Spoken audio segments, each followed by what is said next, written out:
This is Lloyd behind the mic, let the cameras roll. The Next Level Sports Lounge, yeah, you know the name and the goal. Yeah, yeah, yeah, yeah. Yo, this is Lloyd behind the mic, let the cameras roll. The Next Level Sports Lounge, yeah, you know the name and the goal. Grab a drink, grab a smoke, come vibe with the show. Real Cowboys talk, no cat, no script, we ready to go. Breaking down plays, yeah, we keep it legit. Defense hunting, yeah, we bringing that pain and we never quit. Offense ready, yeah, we changing the game tonight. Every take, heavy, feel the pressure applied under the blue light. Cowboys Nation, yeah, we riding with pride. Lights glow blue when the live goes on and we step inside. Fans tap in from the dusk till dawn in the stream. We talking football, yeah, we say it direct for the team. If it's real Cowboys talk, then you know we connect. My name is Lloyd, we demanding our respect. Grab a drink, grab a smoke, come enjoy the ride. Blue and silver energy, feel the vibe tonight. Every breakdown hit, every headline loud. The Next Level Sports Lounge, yeah, we rocking the crowd. Panel going crazy when the big plays hit on the screen. Everybody locked in when the topics get thick in the scene. Win or lose, yeah, we keep it all facts on the track. Cowboys talk live and we never ever hold back. Yeah, Lloyd is in the zone, we built for this game. From the draft talk hype to the primetime shows, we claim everybody tuned in. Yeah, the fan base grows, mic hot, lights flash, whole scene on fire as it glows. Cowboys Nation energy, keeping us higher. We fueling the fire, yeah, we fueling the desire. Grab a drink, grab a smoke, come enjoy the ride. Blue and silver energy, feel the vibe tonight. Every breakdown hit, every headline loud. The Next Level Sports Lounge, yeah, we rocking the crowd. Yeah, it's your boy Lloyd, we did it again. Real fans, real talk, yeah, we built for the win. Grab a drink, grab a smoke, let the whole thing roll. Cowboys Nation stand up, yeah, we taking control. This is Lloyd, signing off from the lounge, let's go. The Men in Black.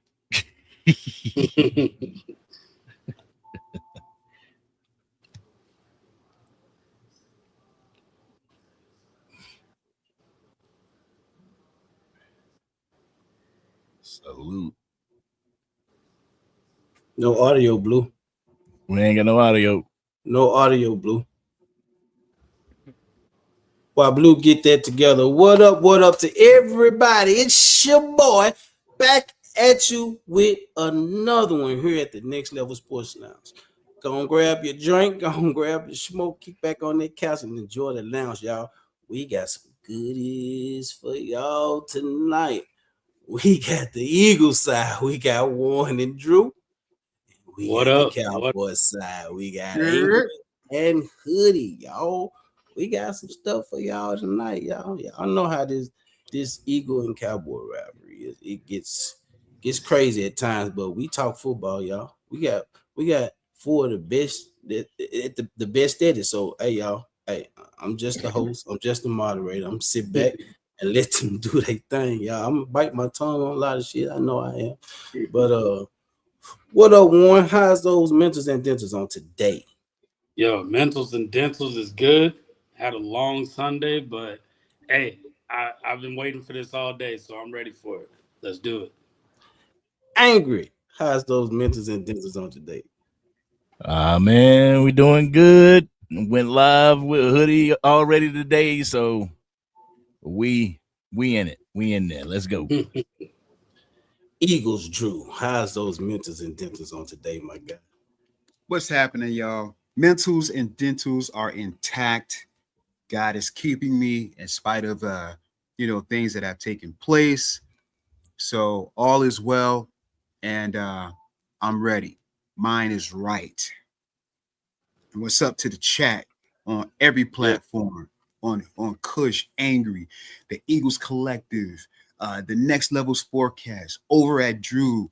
Hey, we in this joint. It's about to go down. Hoody. How's those mentals and dentals tonight, Hoody? Mentals is as tired as four wheels on a car, you heard, and the dentals is just as crooked as Tennessee police. Yes, sir. But I'm alive. I'm here to talk sports, man. I'm here to have a good time. I don't know about you guys, but As you can see, I got something already rolled in the ear for afterwards. It's the after party. You know what I'm saying? Let's get it right. You know what I'm saying? Let's have some fun. Let me get to the chat. We got Chris May in the house. What's good, Chris? We got Oscar in the house, holding it down in the chat as usual. We got Art 27 McQueen. We got Jeremy Betts. We got Vinny. Y'all look like we got a packed house on tonight already. We got Logan. We got Drew holding it down in the chat. We got Bot Riggs. We got Dexter Scott. We got CZ. We got Blaine. 1030. Who else we got in the house? We got Miss Matrix. We got Andre Johnson. We got Richard. What's good? Football Fanatic. What's good? We got Lead Commander. We got who else we got? We got Nina Austin. Yes, sir. Okay, I just didn't want to butcher anybody's name. What's good, Nina? Who else we got in the house? We got Void Green. What's good? 411 Shirley. We got 411 Shirley in the house. We got Cowboys Keystone in the house. My God. Let's see. We got Function in the house. Function. We got The Sports 78 in the house, y'all. We got Real 757 in the house. We got Randy. We got Laurel. We got E-Money in the house. What's good, everybody? Y'all make sure y'all hit that like button for each channel, wherever you're watching from. Y'all make sure y'all hit that like button. And all these guys' channel will be in the chat, y'all. We will be posting all these guys' channels in the chat. So for those who haven't went and sub to these guys, you're missing out. Make sure you go subscribe to Eagles Drew, Hoodie Kush, Angry Cowboys Fan, and Warren with the Eagles Collective. We got Big Picking in the house. We got Hugh in the house. They started coming in, guys. So yeah, we got a full house so far right now. Y'all make sure y'all hit that like button. If you hadn't subscribe to each and every last channel that's being represented on tonight. Take Cowboy, what's good? Hey. Ty, what's up, Ty Mama? How you? Hey, Blue, you got that ready yet before we get started? Yes, sir. I do want to play that before we get started. Shout out to Blue. Shout out to Blue. Yeah, definitely. Blue. Somebody got an echo.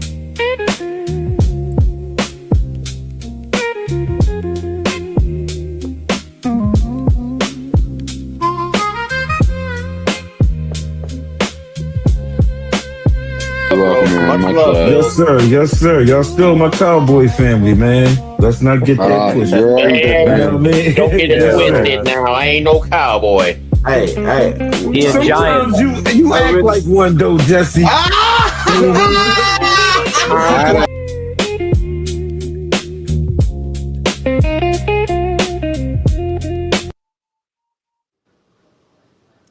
And for those who want to speak on Feds, man, we have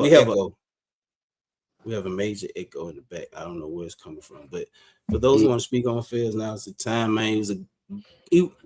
From the time I met him, he was a stand-up guy, great guy from the time I met him, and he believed in what he said when it came to his Eagles.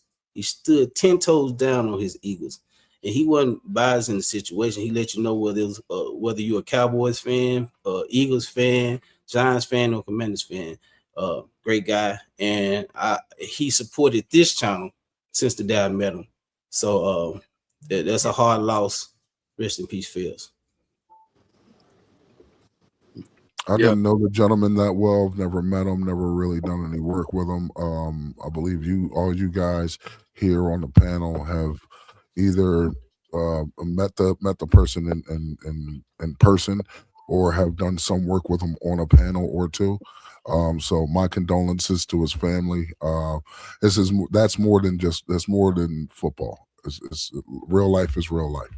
You know what I'm saying? And no matter what anybody's going through, man, things get tough on everybody. And sometimes you just can't find a shoulder or an ear to listen, but it's not a bad thing, especially us as men, black men, to just be vulnerable and ask for that help that we need, because sometimes that ear is all you need. Sometimes somebody just to listen. You know what I'm saying? So if y'all going through something, man, don't Don't act like it's not gangster. You know what I'm saying? Like, it's more gangster to understand what you're going through and ask for the help that you need. For real. Yeah, and I'll kind of speak on it a little bit. I started knowing Fells last season, and I just always saw that he was dedicated, loyal, going to the different channels. And I think the biggest thing that I realized, like when you take a step back and look at everything, Fells was kind of that bridge to all the different channels. Like, hey, he was on one main channel on the bird section, but like if somebody came on, hey, he went over to that channel, he supported. And then Yep. he didn't just support himself, he brought in a whole community with him. So him coming over to different channels, supporting them, whether you're a Cowboys fan, Commanders fan, Giants fan, like that was the way Fells moved. And he brought a group with him, and him sending you a super chat or sending a comment or sending a like, that was like his little stamp of approval to let you know, like he kind of verified you, and everybody knew that. So that's one thing that we definitely gonna miss. And I'll be honest, every time I come on live, whether it's whatever channel, I still hear him in the back of my head. I still hear him. But yeah, that's kind of where I'm at with it.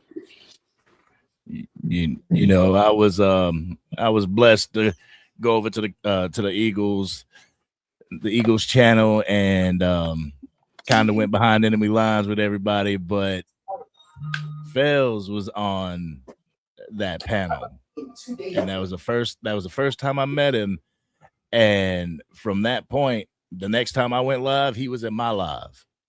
He sent me a super chat as well. I'm like, wow.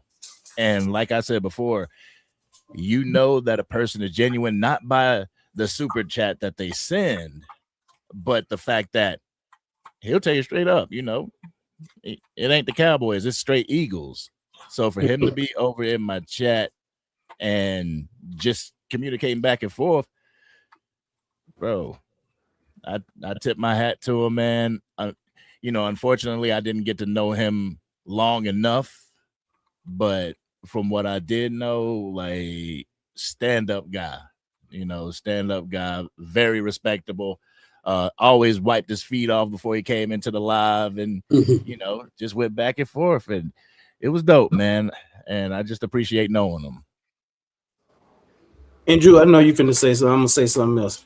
And one thing about Fields, he tried to keep the peace every time.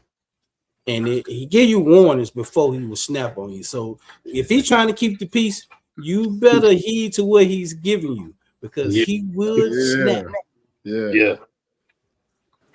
I mean, listen, man, there's nothing more to add than what was already said about Fells. You know, we love the brother. You know, I'll just say this. You know, Fells is no longer with us. He's resting now. So now it's let's say prayers for his family. Let's pray for his wife, his kids. Let's hold them up in prayer. And you know, because they're the ones now that are really, you know, having to deal with him not being there anymore. You know, like Warren said, that Fells' presence will always be felt and on everybody's channel. And that's just the type of person he is. And I thank God, you know, for football, because an instrument like this brings people together. You know what I mean? Of all backgrounds. And Fells, we were blessed to be introduced to him, and you know, just like we are all introduced to each other, football did that, and thank God for football, because we were able to meet Fells, that hardcore Philly from the soil fan. So Fells, we miss you, bro, but you will never be forgotten, man. Prayers out to Phil's family. And with that being said, Bills, we want us to talk football, y'all. Let's talk football, y'all. Let's go. Let's get right into it. So both teams went through a preseason game on yesterday. Yes, sir. And I'm gonna start with the Eagles. What do y'all take from y'all preseason? It's just preseason. You don't really take much, but you watching for a reason. You scouting for a reason. So what do y'all take from you guys' preseason game? did you see something that will be beneficial for the season, or did you see something that you looked at you thought this player was going to be a little bit better and he just fell off a little bit? What did you guys see? What's y'all take on y'all preseason game, the first preseason game so far? Drew, what you got for it? Well, you know what? Me personally, when I watch preseason games, I take that opportunity to really focus on players.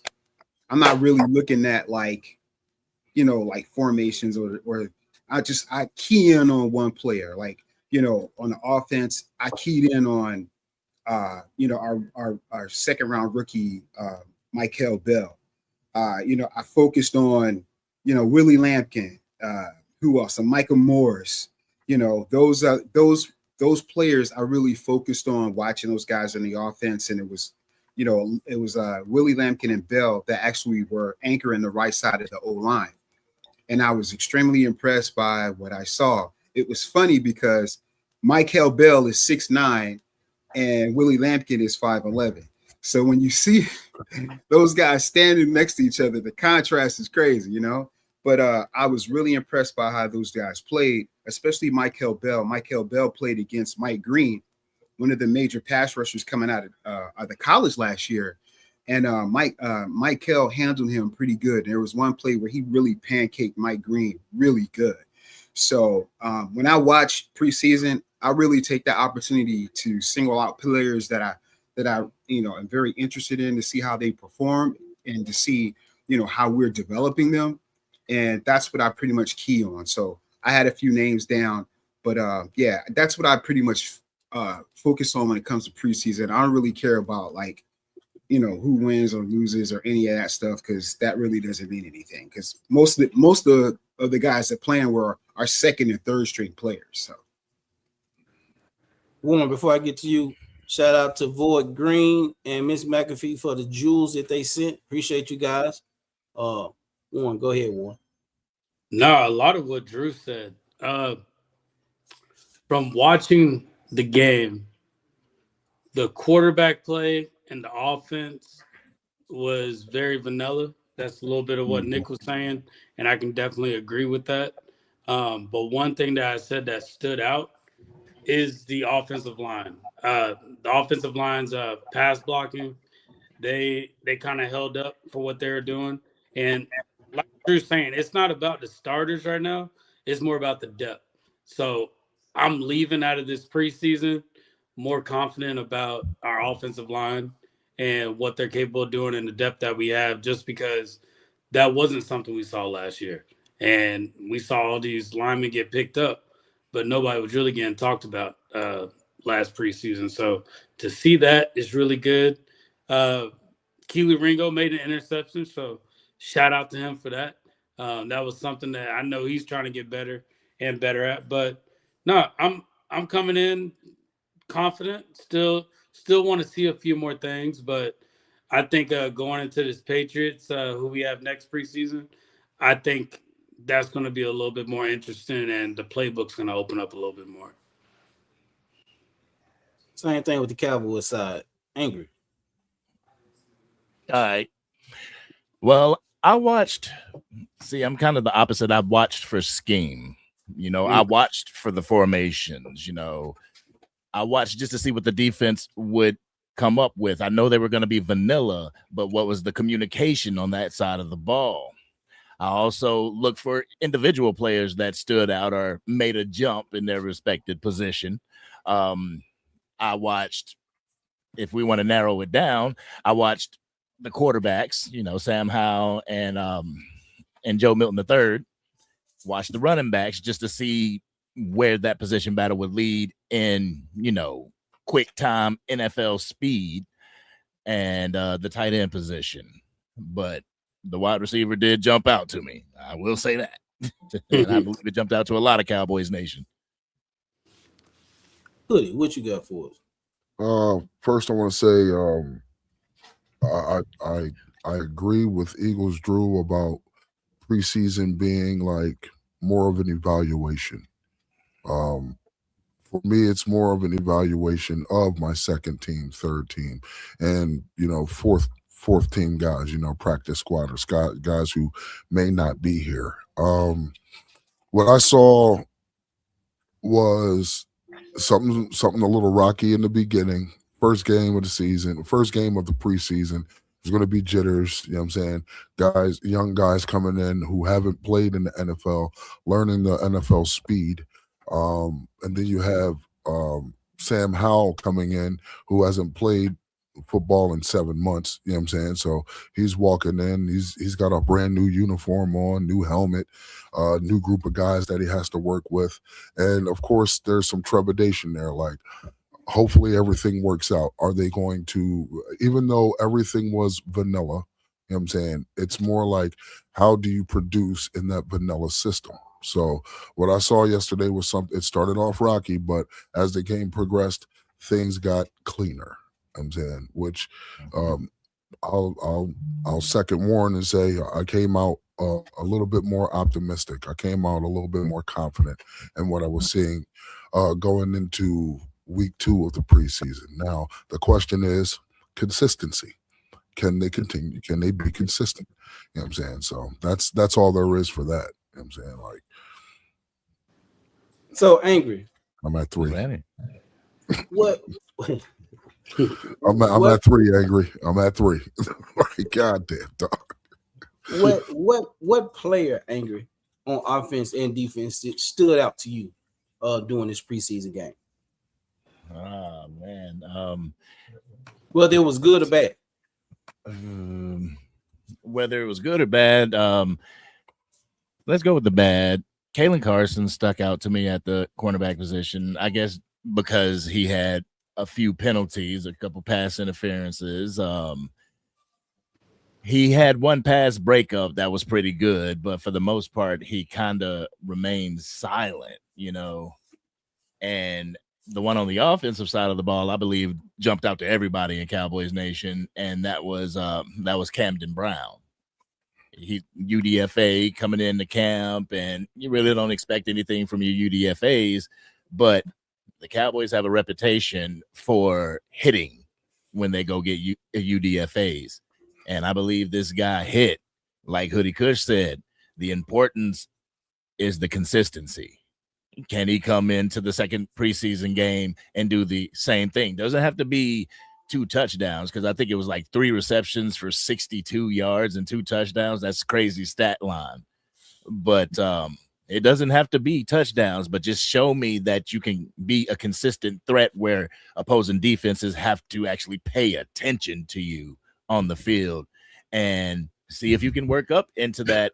Whether we keep 5 or 6, see if you can work up into that 53-man roster and be that 5th option. So those are the 2 that stuck out to me. Hoodie, you want to add to that? If we're talking standouts, I'll say this about standouts. Standouts are the ones who are taken to the coaching. Standouts are the guys who you see making the plays even in the vanilla offense, being consistent, being gap sound, being not just gap sound, but assignment sound. So if we're going to talk about standouts, I want to say one of the biggest standouts to me, not just Camden Brown, but I'll say Michael Trigg. Michael Trigg was a welcome piece this preseason. He only had 4 catches for 30 yards, but it's when those catches happened. You know what I'm saying? It's not about the production, it's about the win. You know what I'm saying? I think we had a couple of 3rd downs where Michael Trigg comes in, he nice little block, leaks off, gets a catch. He gets like 3 or 4 yards of yak. That's a 1st down. You know what I'm saying? And that's a 3rd down. You know what I'm saying? So when we're talking about standouts, to me, a standout is someone who understands the system that he's learning, understanding what he's getting from the coaches. So I mean, if that's the case, it's quite a few standouts. Yeah, there's a number of standouts. Yeah. Warren, what you got for it?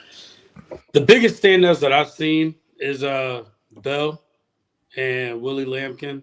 Those were 2 big standouts this preseason game. Also, Cole Payton. Even though the quarterback's play was lacking the whole game, I will say Cole Payton made a lot of big plays that you said, okay, I see what he's trying to do. So Help a me little out. bit of how Tanner McKee felt 2 years ago. What's that? Help me out. Cole Payton position. Quarterback. Oh, he's a quarterback. Oh, okay. Yeah, All right. quarterback. Is he more of a scrambling quarterback? Yeah, he more led of a y'all dual in threat. rushing, right? Yeah, From he's North more of a Dakota dual State. threat. Yeah, he's a dual threat. Yeah, and like watching him on film, he's kind of built a little bit more like Jalen Hurts, like not too tall, kind of just bigger and more just durable. Best way to put it. And his decision making that he had, I was very impressed with. So he would be a standout to me on that. But like I said, this offensive line, the depth of that just really, it was impressive. Just the whole team, like collectively as a whole, was pretty impressive. True. You know, since he did the offense, I'll tackle the defense. My standouts were Jeremiah Trotter Jr. and Jaheed Campbell. Those two guys played really well, especially Jeremiah Trotter Jr. That kid is a monster. Like our linebacker room is so deep, and it's so very talented. So those two guys stood out to me. Ty Robinson, the Vanilla Gorilla, had a decent game. That's his nickname, the Vanilla Gorilla. He had a really good game yesterday. Got a sack yesterday. Also, AJ Epineza, free agent that we picked up from Buffalo, really made it had a really good game.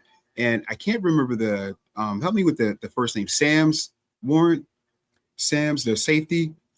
What is his first name? Drawing a blank right now, but I know who you're talking about. It's early on. It's Andre. Andre Sams. He early flashed. He flashed early. You know, I loved how he attacked the run. He attacked the box and made some really impressive tackles. Sometimes that stuff gets overlooked, but not by me. You know, I saw how he was really aggressive and attacked the box and made some really good open field tackles. So those 4 players or 5 players kind of stood out for me. Yeah, Ty Robinson, good one. Yeah. So every year, every training camp, you go into training camp, preseason, and there's one player that stands out that you feel they can make a huge impact. And I ain't talking about the first round draft picks. Sometimes it's later, it's on down the depth chart, and they really stand out in training camp and preseason, and they able to come in and make an immediate impact. Do y'all have a certain player who you feel can come in and do that at this point in time? Let's go with one. Coming and making an immediate impact, that's going to be Bell, just because with Lane Johnson being out, he's kind of taking on that tackle role, and he's, from what they're saying, he's more of a plug and play type piece. I think he can come in and that's somebody that can come in and make an immediate impact, or at least like it won't be such a huge drop off when leaving. In the past, Lane Johnson would be out and we would notice that drop off, and it wouldn't come back to like 2 games later. But the way that Bell is, like he's playing like it's his role, so I'm liking that. Hoodie, how about you? One guy to come in and make an immediate impact. That's kind of hard because like I'm not gonna speak offensively then, because with the offense that we have and the pieces that we have on offense, it's kind of hard for Camden Brown to actually come in and make an immediate impact. You have CD, GP, Ryan Flanoy. You know what I'm saying? So unless we're planning on running 4 wide receiver sets the entire time, that'll be about the only way. So I'm going to stick with the defense. If there's someone who can come in and make an immediate impact that's not a first round pick. Justin Barron was a UDFA last year, coming out of Syracuse. He's a linebacker. Actually, he's a wide receiver turned safety turned linebacker in college. And from what I've seen from him this past week, actually, I've been high on him since last season. But what I've seen from him this past week leading up to the preseason game gives me confidence that I know that this young man can actually step in just in case of, knock on wood, an injury or something like that. And he can come in and he can literally make an immediate impact. I think he understands exactly what Christian Parker's looking for. I think the coaches under Christian Parker are teaching his scheme and his mentality the right way. And I think Justin Barron, as one of the low guys on the totem pole, actually embodies that. So that's who I'm looking at. True. What you got? I'm gonna go with Willie Lampkin. And what I'm impressed about Willie is that not only he plays aggressive, he's very strong, plays a low center of gravity with him being 5'11". He can play two positions. So that is a tremendous asset if he continues to play like that. Because yesterday he played some center and he played some right guard. So if something like that pans out with Willie, he continues to flourish and shine, man, that's a tremendous asset to have, especially with some of the the injury problems we had on the O-line. So if say something happens with Cam Jurgens or with Landon Dickerson, then he can come right in and just be an immediate impact. So for me, it would be definitely Willie Lampkin. All right. The immediate impact for me would be James freaking Houston. Yeah, boy, coming off that edge in that 3-4 or even the 4-3. He can get home. He got home a couple times yesterday during the preseason game. One was called back due to a flag, but he got home twice. So if I need somebody to come in and be an immediate impact on the edge, I can always look at James Houston. So, guys, I'm finna come with the nitty-gritty with these questions. Are y'all ready for them? Yeah, let's go. To the nitty. Bring that heat. Why are we here? Right now. And I'm going to start with you, Drew. Which team has the most dangerous offense at this particular time? That's a good question. That ain't no good question. Hurry up. It's. I mean, I have to be calculated because the easy answer is to say Dallas, right? The easy answer is to say Dallas, but I think that the Eagles there's a mystery behind the Eagles, because you don't know what the offensive coordinator is bringing. There's still a lot of tremendous talent on the Eagles side of the football. And if we get the running game going the way that it has been, last year it suffered because of injury, but yet we were really the top teams in pass blocking. So if we can get the run game going, and Barkley and Tank and Pierce and those guys are going, and also I believe we're going to see some RPO, more RPO activity from Hurts, not a lot, but we're going to see that back in the fold. So if when the Eagles run game is on point, they're virtually unstoppable, unbeatable. So, I'm going to say the Eagles for the unknown potential. And with Dallas, although they were a top 5 offense, one of the issues that they have, and we don't know if they're going to fix those issues or not, is that they were 18th in the red zone. So no matter how potent your offense is, if you're exchanging field goals for touchdowns, you're not going to win many games.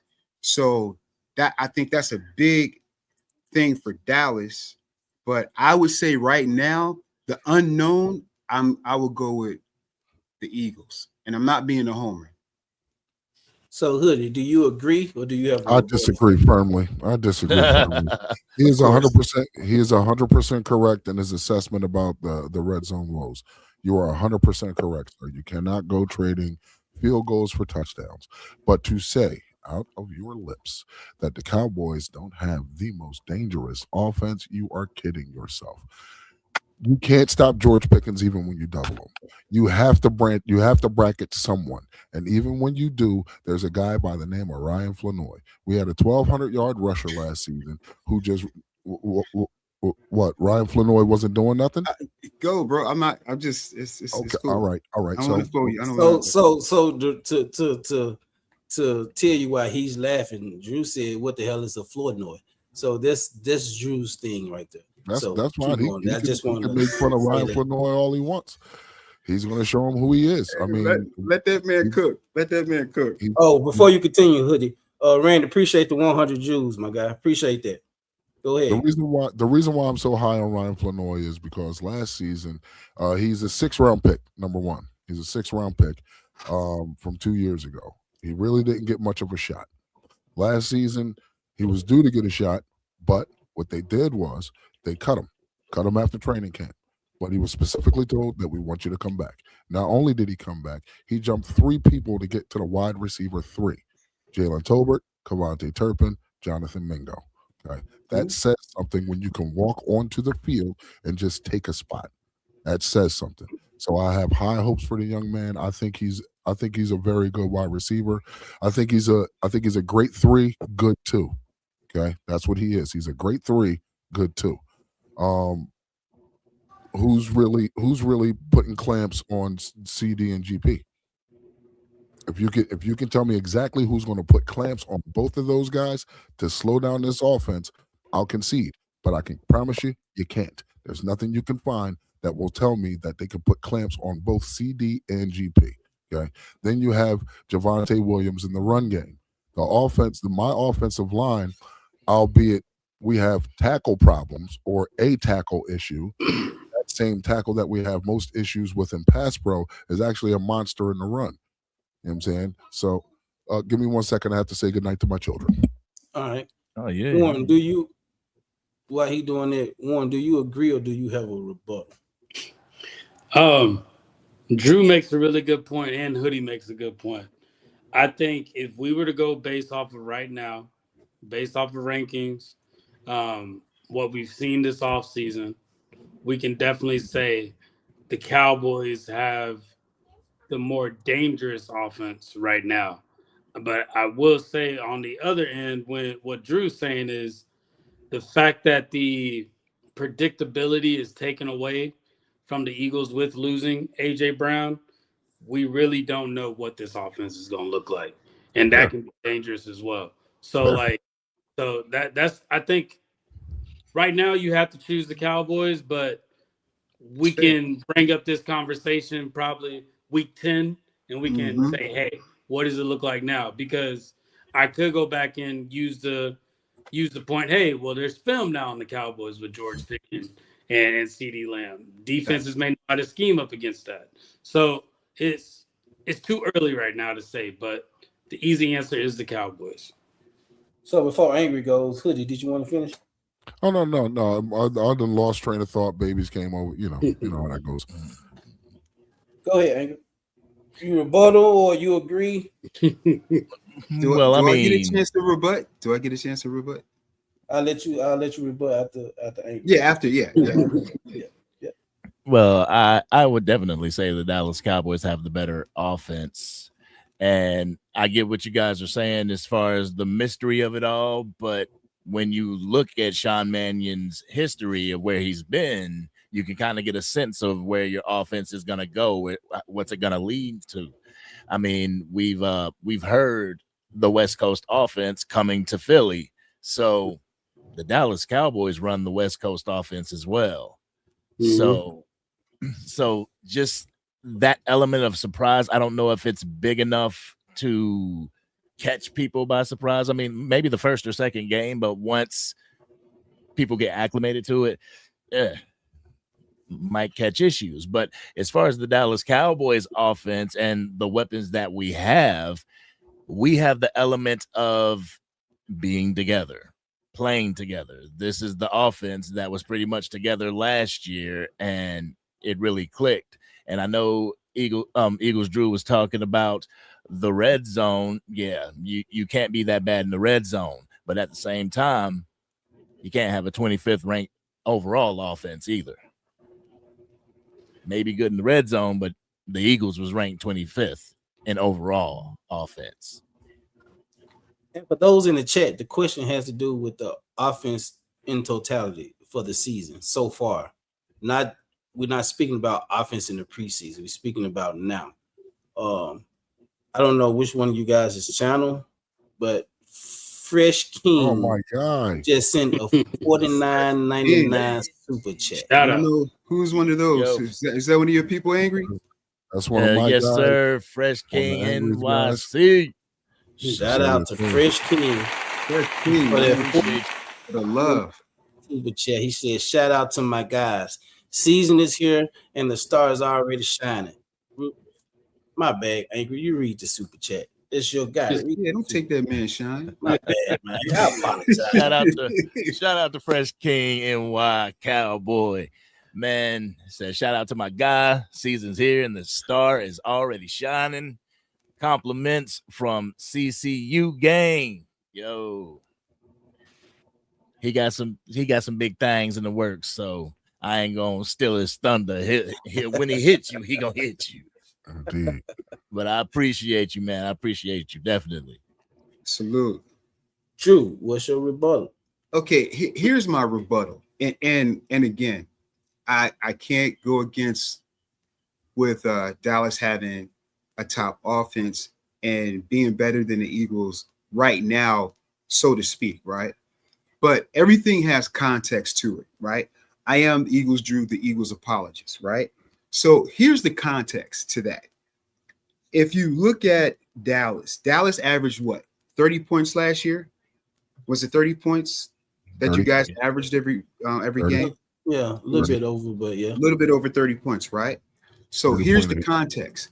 The two times that we played Dallas, as high-powered as your offense is, and is the hugest collapse our offense, one of the huge collapse that we had was against you guys, because if we kick a field goal or score a touchdown, game is over, right? But that didn't happen. Dallas only averaged 22 points against our defense. And here's another context. Which team in the NFL has allowed the least points in the last 2 to 3 years? That would be the Philadelphia Eagles. And our defense just got better. So you're saying who's going to stop? Oh, we ain't got to the defense yet. Hold on, I'm just saying. Let me finish quick. I'm almost done. We just added because Hoodie said, I don't know who's going to stop CD or Pickens. That's what you said. And if our defense held you to 22 points last year, each time we played you, that high-powered offense, and we are the team in the NFL that teams score the least against. Okay. I'm very confident with the additions that we made on our defense to hold you to 20 points or less. Okay. So when we play you again, it's not a matter of stopping him or, CD or Pickens. It's the production. Are you getting in the end zone? You can have all the big plays you want, but if you're not scoring touchdowns, then that's how we beat you. Okay. Can I add some context to this now? Can I rebut this? The floor is yours. Right here, since we were talking about offense. All right. So offensively, yeah, we averaged 30 some odd points. There are a few games where we didn't score 30. It wasn't just against y'all. Okay. But since we're talking about the Eagles defense, let's do it. Game 1, we only scored what, 20 points? Facts. Yeah, okay. 20 points in the second game, 24. We only scored 20 points. Mm-hmm. Not for lack of your defense. CD's dropping balls. If CD dropped 0 balls that game, we score 30, 100%, because nobody was stopping them. CD stopped himself. Game 2, you can shake your head all you want. Game 2, Game 2, we spotted you 21. Y'all was doing y'all thing. The levees broke. We scored 24 unanswered. Can't score 30 when your time is limited. Okay. Now, did you guys eat clock like you should have? Yeah, in the second half, or at least you tried. You know what I'm saying? But for the most part, we scored 24 unanswered. If that's not high powered, I don't know what is. To be down 21-0 going into the half and then coming back out and just scoring 24 straight points unanswered. So yes, my offense is better than yours. It is projected to be better than yours. Okay. Now with the continuity that we have in our offense, with extra added pieces, with another year under our coach and offensive coordinator, I expect us to be just a wee bit better. Now, since defense came into this, you guys beat the game one. You guys beat a pretty bad defense. You can't argue it. You beat a pretty bad defense. We couldn't stop the run for nothing. We couldn't. Jalen Hurts had like 82 yards on the ground. Saquon Barkley had 66 yards on the ground. Both scored touchdowns. We couldn't stop them. But what you couldn't do was pass on us. We held y'all to under maybe a little over 100 yards, a little over. You know what I'm saying? So if we're talking defenses, week 12, I believe we played y'all. We were the 32nd ranked defense. And y'all couldn't get any more traction. Yes, that was when your offense took a nosedive. So to say that just because you added a little bit of context that it means that we don't have a high-powered offense is a farce. I'm not going to sit here and say Saquon Barkley ain't him just because we held him to 66. If he's running for $145 on Tampa Bay, $160 on this one, 200 on that one, I'm not going to do that. Let's be objective here. So we got Cowboys Dialogue with $5 super chat. Said first game GP and Dak weren't there yet. Second game was only GP. Appreciate the $5 Cowboys Dialogue. But you know, if you notice, I don't give you a lot of if scenarios. You know, it's not an if. If my aunt, you know, had stones, she'd be my uncle. I don't give you those scenarios. I'm just giving you straight facts, right? I'm not saying that Dallas isn't a good offense. I think that it's a bit overrated, and the stats say so, because if you scored this is because we hear the same story. Oh, it's the defense, right? I get that. Because I can say it's our offense, but I'm not going to use any excuses. Because Hoodie, let me ask you a question. As bad as our offense was last year, who was the number one team in the red zone? We already lamented. Just answer the question, please. Who was the number one team?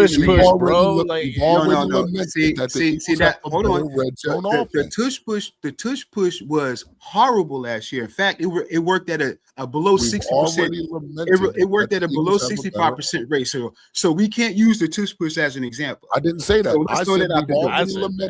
I said we've already lamented that the Eagles had a better red zone offense. Total offense, no, you didn't.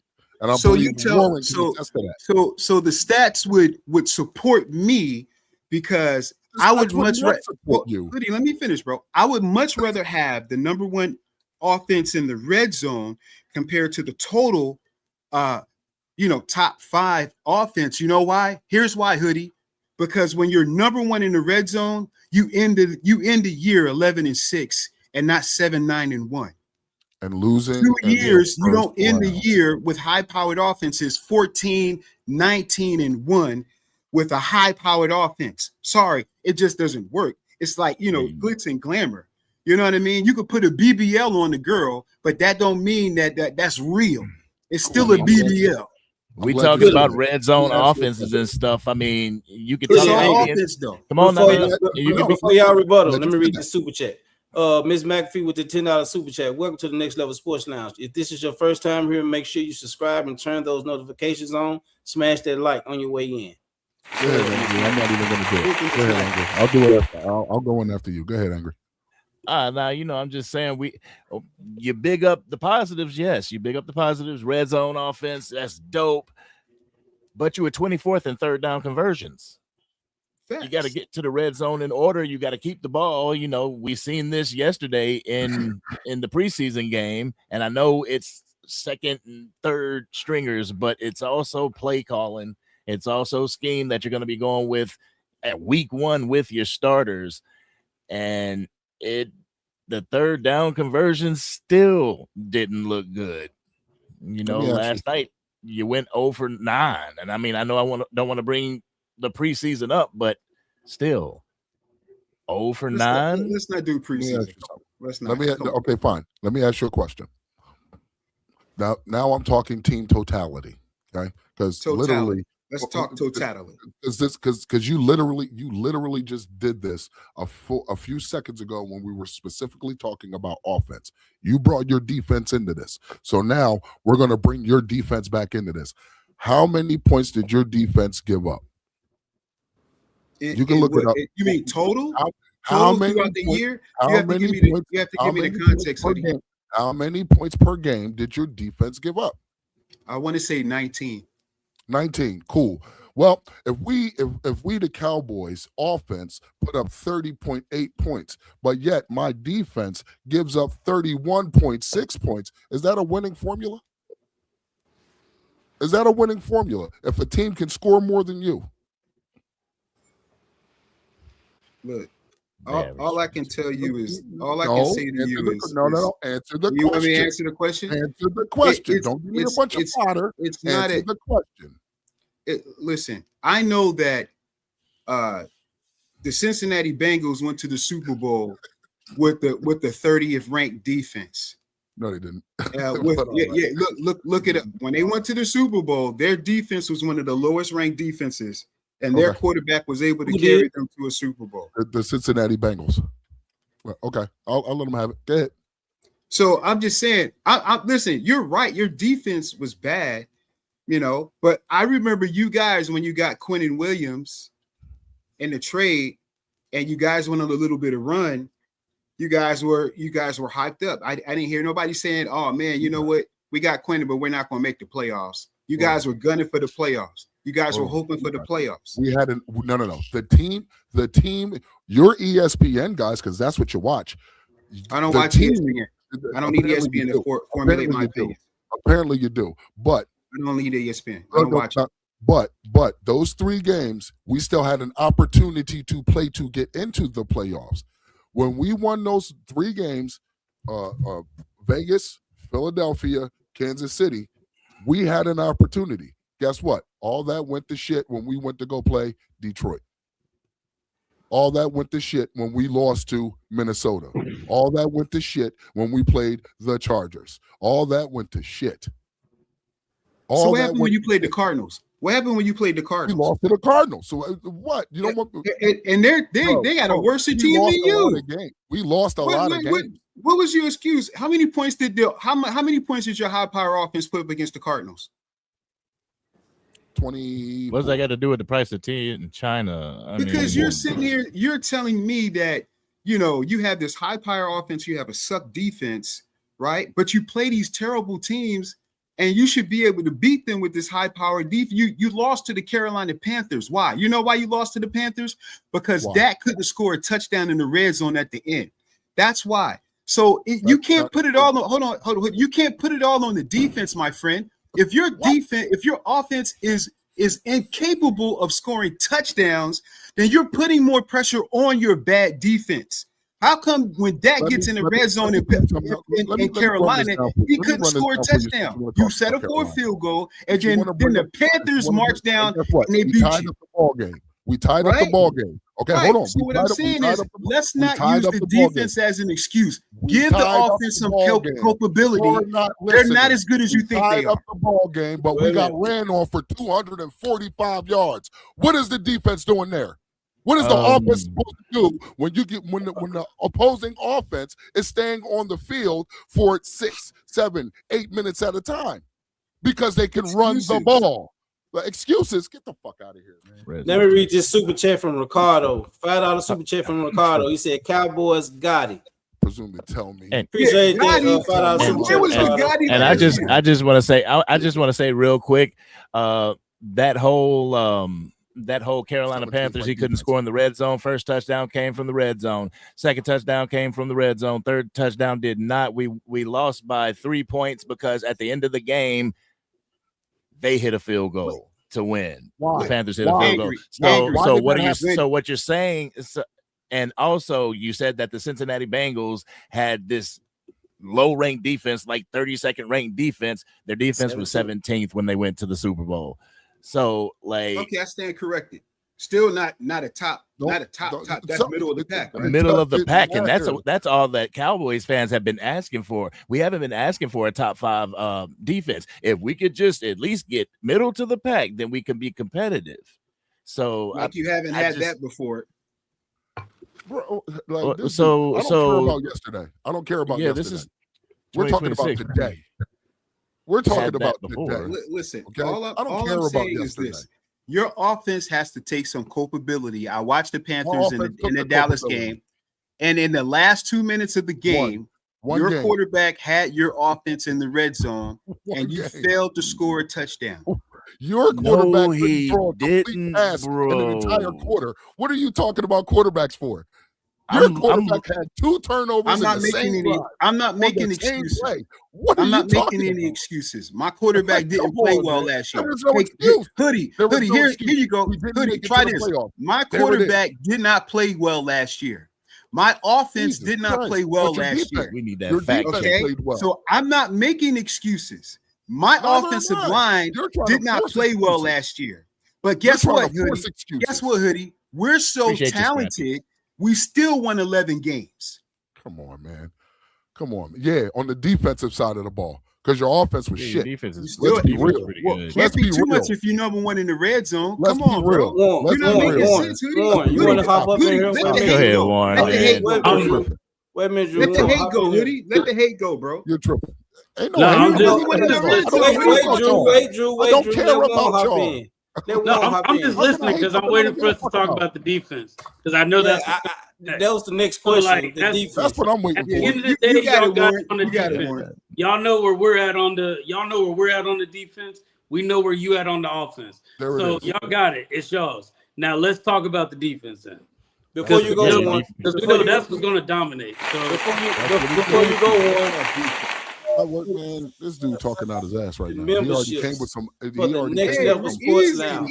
Appreciate that wifey. Appreciate that wifey for the 5 memberships that she just gifted, guys. We having a great talk here, y'all. We having a great talk here. Yeah, so, I just don't appreciate someone trying to tell me what I see. You're not going to tell me. I didn't tell you what you said. It's like, yes, you are. You're trying to tell me what I see, and I don't see what you see. No, what you see is what you see. I'm telling you what I see. I'm telling you what the stats see, Hoodie. What you see is what you see. What I see is what I see. I don't care what the stats say. The stats don't tell the story. Obviously. The stats don't tell the story. So I have a 2-part question. I got a 2-part question. Here you go, Angry. Yeah, Fresh. Yeah, appreciate you, Fresh. 1,000 jewels. Got the GOAT trophy, man. I appreciate that. Thank you very much. Good looking, Fresh King. Got the GOAT trophy. So this is a 2-part question. Who has the better defense, Dallas or Philly? And then which team is better built to stop the other's biggest offensive strength? Go ahead, Warren. Get up in here. That's light. Now you're making this easy. Yeah, that's light work. The Eagles have the better defense. Like the same reason why I said y'all have the better offense. We have the better defense. And the team that's built to stop the other, the Eagles have the pieces in place that we know are on the field that can stop the Cowboys offense. Like I don't think y'all know like who y'all's cornerback 1 and 2 and y'all are solidified. Are y'all solidified? If y'all are, kudos. But if you're not, like I'm still looking at okay, we don't have AJ Brown, but we don't even know what Lemon looks like yet. Like we don't know what Lemon looks like yet. We don't know what Wicks looks like yet. So at the minimum, y'all have the cornerbacks to at least compete. Y'all can at least compete with the wide receivers that we got. Okay. So Well, and I asked that question. Continue. The reason I asked that question because I felt that the easy answer for the offense was the Cowboys, and of course I have to go to the Eagles side too.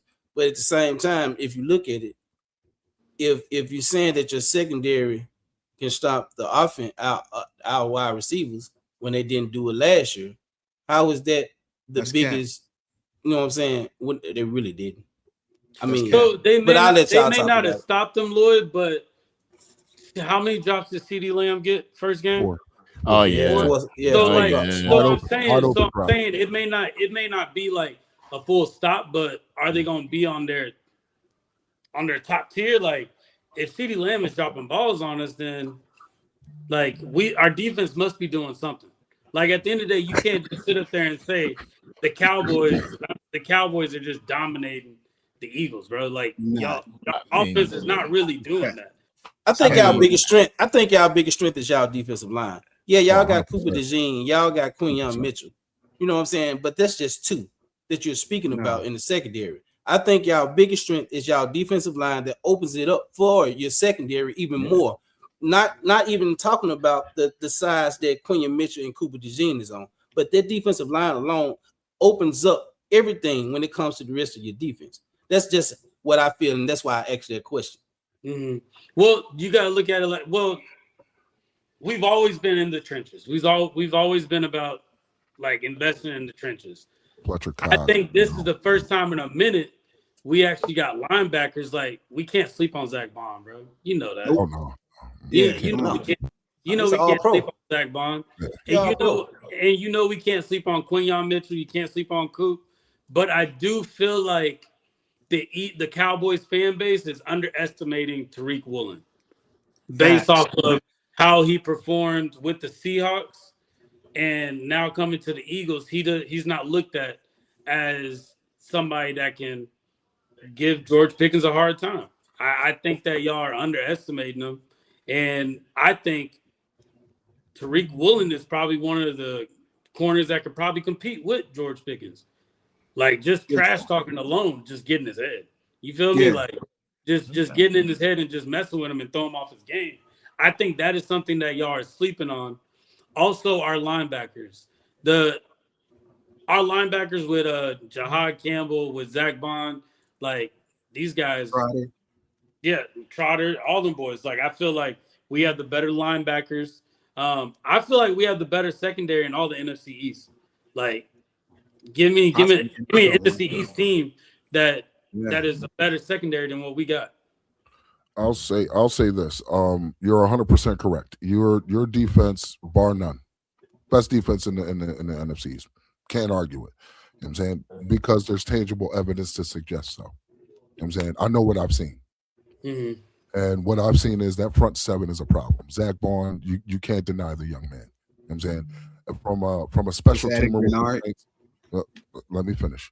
From a special teamer with the Saints to an all-pro linebacker who's chasing down 4.3 speed running backs, like that it gets on my nerves. Okay. Like I may not like the Eagles, but I know what good looks like. I know what great looks like. And that kid's great. You know what I'm saying? Your front is a problem. Mainly your interior. Jalen Carter, Jordan Davis, premier. Healthy Jalen Carter now. So Jordan Davis coming in at the tail end of Fletcher Cox helped him. It helped him immensely. That is a perfect person to be paired with. So learning from Fletcher Cox, even though it was probably only a year, it definitely skyrocketed him. You know what I'm saying? He understands how to use his body. He understands how to use his strength. You can't argue it. Your secondary, as good as Quinyon Mitchell and Cooper DeJean are, they're good. Not taking it away from them because they are first team all pros. You cannot argue it. They have the credentials to back it up. I will never say out of my mouth and say that the Eagles have a shit defense. You'll never hear me say it. Now, what I can say is, even though I've seen Zach Bond, I've seen limited Jahad Campbell. I haven't seen Jeremiah Trotter. You know what I'm saying? So I can't speak to that. But what I can speak to, I give you kudos because you got it. I've seen it. You know what I'm saying? I've seen it in action. I've seen what it can do. You know what I'm saying? So you're 100% right. Your defense is better than the Cowboys as of right now. I don't know what we're going to look like this season. We might take a step forward. Who knows?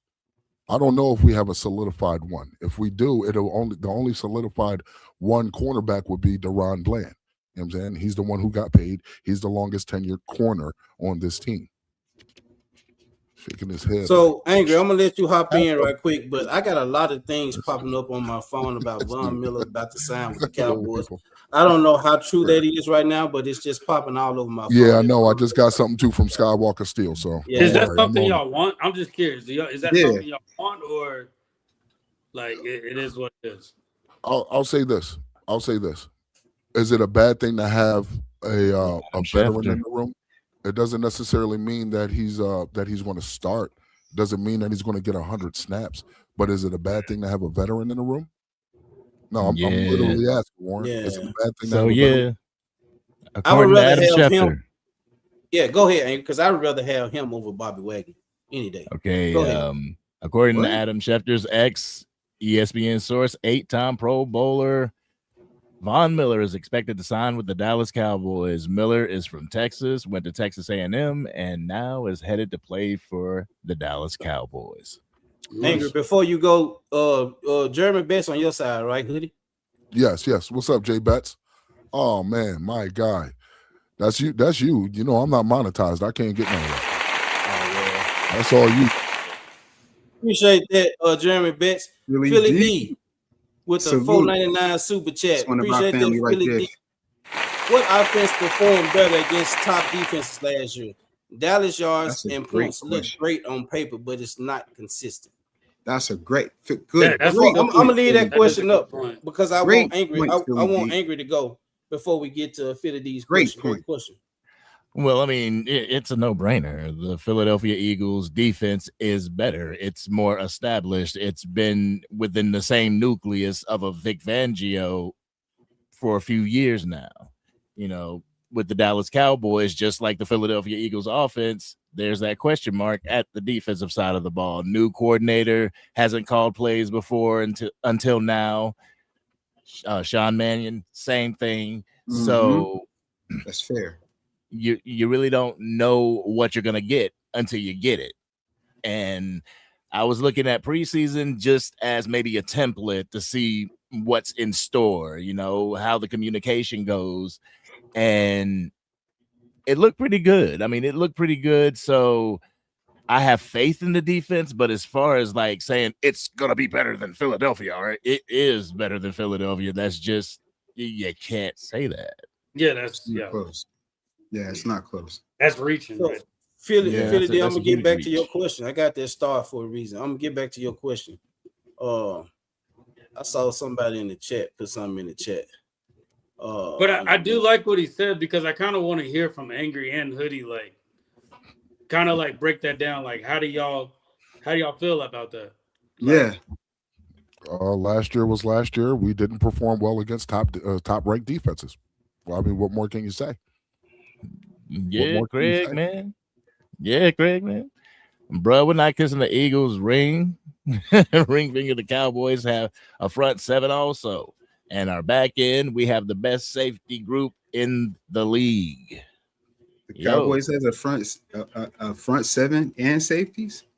That's common. You sleeping. See, that's the thing. You sleeping. You sleeping on us now. Not sleeping. Yeah, you just said it's comical. You just said it's comical. Can I explain it? Will you let me explain?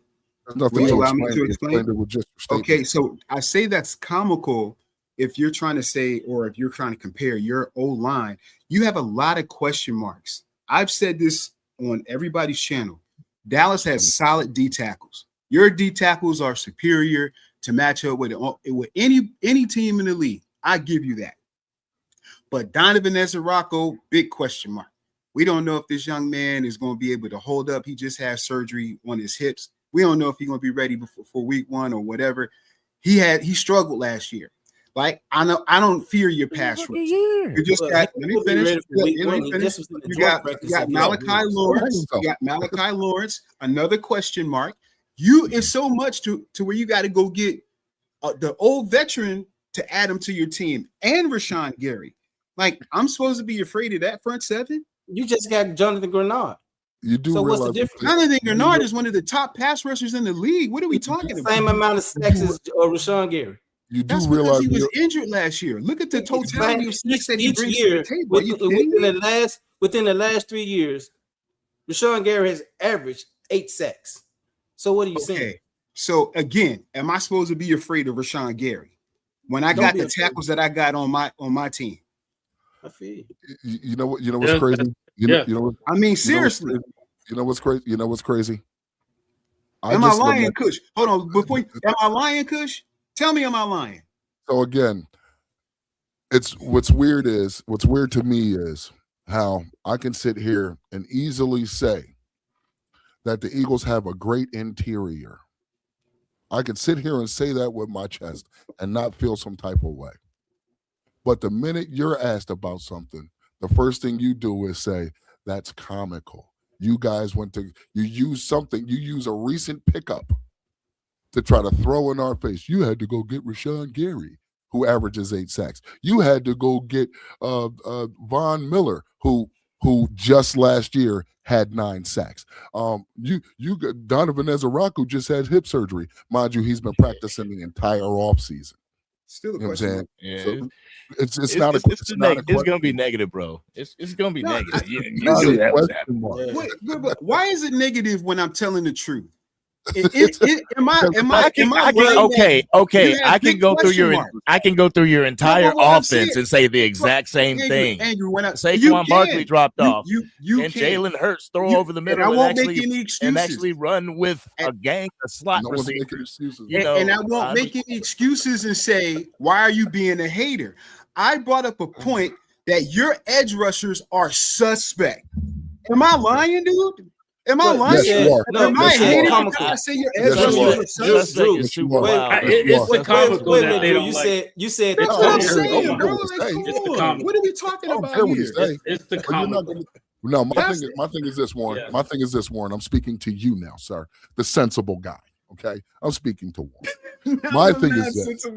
My thing is this.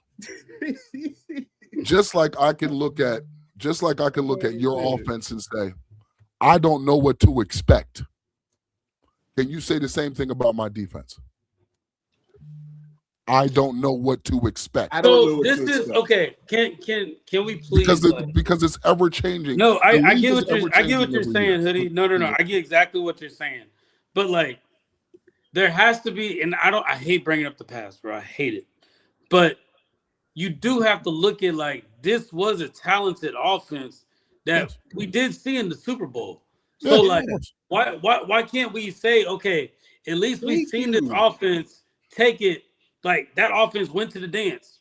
Like Yeah. they went to the dance and they got the girl at the dance. Like I dig it. they did everything that they could. So it does get to a point to where it's like to compare how bad our offense is to saying that, hey, y'all's offense is bad, but like our deep, like it's not comparable. The badness is not comparable because I Did feel like That's crazy. That's comical. did Jason Kelsey retire last year or the year before? The year before last, he right after retired you won the Super Bowl. after 22. Okay, so right after you Yeah, won the 20, Super yeah. Bowl, and once he retired, No, after 23. I'm sorry. After when no, we, after 24. 23, he So retired. once he retired, did you not see somewhat of a drop off on your offensive line? Can I somewhat. answer this? Can I answer this? Oh, Drew? go for it, please. Warren. Please. No. Yeah, The no, offense go actually for it. got better. Hoodie. Thank you. Like, I don't know. like, I don't know yes. about that, but yes. I don't know. Hoodie. Here's why I say that. Hoodie. Here's why I say that. Here's That's why I say crazy. that. Your That's rushing comical. lanes weren't the same. What? That's a fact. Your rushing lanes weren't the same. Saquon did not get off the way he did in 24. He didn't. You cannot Saquon deny wasn't it. on our team. Saquon wasn't on the team. He was too. What are you talking about? He won y'all Super Bowl. What are you talking about? No, Y'all he got him said at 24. when Kelsey Hoodie, retired. hold on. Can Hoodie. This boy's not what is- listening. So What so is Hoodie, going This on? guy's not Hoodie, listening. Hoodie. Saquon was So- on the team when Kelsey was on the team when he won the Super Bowl. Exactly. No, 24. bro. No, he Yes, he wasn't. Kelsey retired in No. 24. Guys, I can't do this if you're not gonna let the Eagle fans talk about what actually happened. Then Right. we can't do Yeah, this. come on, So, man. so the 2023 season, Mhm. we lost to the Tampa Bay Buccaneers. Yeah. That was Jason Kelsey's last Last game year. as Okay. an Eagle. All right. So that's what I was 2020, asking. but When did he retire? let me explain though. Please let me explain. By all means. Cam Jurgens played guard. So once Jason Kelsey left, Cam Jurgens came back to his original position as center. I stand And that's corrected. where he picked up I Mekhi stand- Becton. Warren, I stand corrected. I assumed that Jason Kelsey retired in 24. I'm sorry, 25. I thought he retired after 24 season, after the Super Bowl. That's what I was under the impression. He No. retired. And I was asking, So I was again, asking I the stand question so the chat could know, was he on the team? Because I didn't know. I wasn't. Yeah, I I wasn't stand saying that. he was We're on the team. talking over each other, so nobody can actually explain. Yeah, So- I mean, yeah, you're right. So yeah, So that's what I'm saying. The end of the 2023 season was Jason Kelsey's last game. Remember that That's correct. that off season we picked up Saquon Barkley. Mhm. What? And we picked up Mekhi Becton. Mekhi Becton made that replacement at guard that Cam Jurgens was in. Cam Jurgens went to center. And what happened to Saquon in 2024? 24, he was a man among boys. So that was our first year with no Jason Kelsey. Okay, so again, I stand corrected. That was something I was unaware of. I assumed that he retired after the 24 season, not after the 23 season. That's why I asked the question, when did Jason Kelsey retire? Because I was under the impression that he retired after the Super Bowl season. So I stand corrected. I know when I'm wrong. I don't mind admitting when I'm wrong. Yeah, so that's all it was. I'm not just trying to throw He retired. disparagement. Yeah, so he did not win that. He did not win that last Super Bowl. No. All right, 22. No. All right. Yeah. Yeah. All right. 22. Yeah, he was there when they lost. Yeah. All right. Right. So I stand corrected. You know what I'm saying? But I'm going back to what you're saying by when we lost Jason Kelsey, there was a drop off. Okay. And I'm rebuttaling by saying that there was no drop off. It actually got better. Yeah. So it actually again, got better. I stand corrected. You know what I'm saying? I stand corrected because there's things that again, I don't watch the Eagles. So there's things that I didn't know. Yeah, Mekhi Becton, I do remember him being there, and he was a big piece of your offensive line. So I stand corrected. Now, after Mekhi Becton left, that's when we saw 25. We lost. Yeah, Mekhi Becton ended up getting picked up by the Chargers. So going into the 2025 season, we had Tyler Steen. Yep, Tyler Steen. Okay. And that's when most of your woes on the offensive line happened, between injury and other factors. Just injury. Okay, so that's all I was saying. Whether again, I don't watch the Eagles. I don't follow you guys. You know what I'm saying? Like, the only time I care about y'all is when we play y'all. You know what I'm saying? So me not realizing that he did retire after the 23 season, not the 24 season. Fine. I stand corrected. You got me there. But there was still a drop off in 25, whether it be from injury or other circumstances. And you can say that about any team in the league.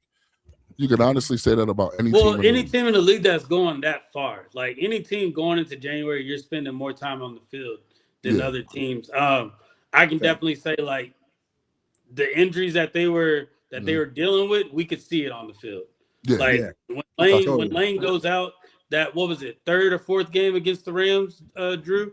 Like, when it was. I think it was the third game. And to even add to that, fellas, even like look at Mekhi Becton, the 2025 season. Yeah. 2020 last year. If you look at Mekhi Becton, Mekhi Becton actually got kicked off of the Chargers, bro, just because he was not productive, and he had just as many injuries as like Landon, like not as many, but he wasn't very well either, just due to the injuries, bro. So like that lets you know that it's not a Eagles thing. It was just look how far we went. Look how much we relied on that run game. It took a toll on those linemen. Oh, of course. It took a toll on. But I can definitely tell you, as an Eagles fan, that was something that I overlooked going into the next season, thinking, "Hey, we're going to be this good. We're going to be doing this. We're going to run up and down." I did not take into consideration that those yards that Barkley ran, It sacrificed our linemen. It didn't just take a toll on Saquon. Yeah. It took a toll on a lot. So I can admit that, but also I can say that, and then taking away Jeff Stoutland, the only thing that I think Drew can agree with by losing Jeff Stoutland as our offensive line coach is this new guy. Is he a developer when it comes to coaching? Can he develop offensive line coach? Yeah. Who is your new offensive line coach? Chris Cooper. Where from where? He was with Green the Bay. Vikings. So last year, the Vikings. Yeah, he was with the Vikings. So that season that Sam Darnold was doing really well with the Vikings, that's when that offensive line was like at its peak. Like that's when all their linemen were good. They were going through injuries too last year. Yeah. So with Chris Cooper, I don't know if he's a developer of linemen. I don't know. Yeah, we don't know that. It's a question mark. That's what Jeff Stoutland, that's what cemented him as one of the top offensive line coaches. So that's something I'm curious about going into this season.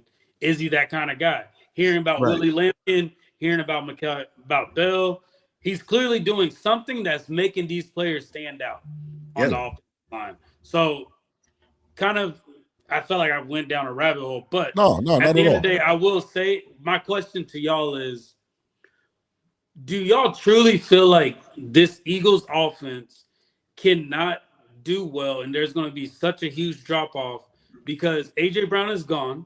We all know that. But do you not think that Jalen Hurts can be a quarterback that can get these other wide receivers, can actually like get these other wide receivers to step up or put these other wide receivers in position?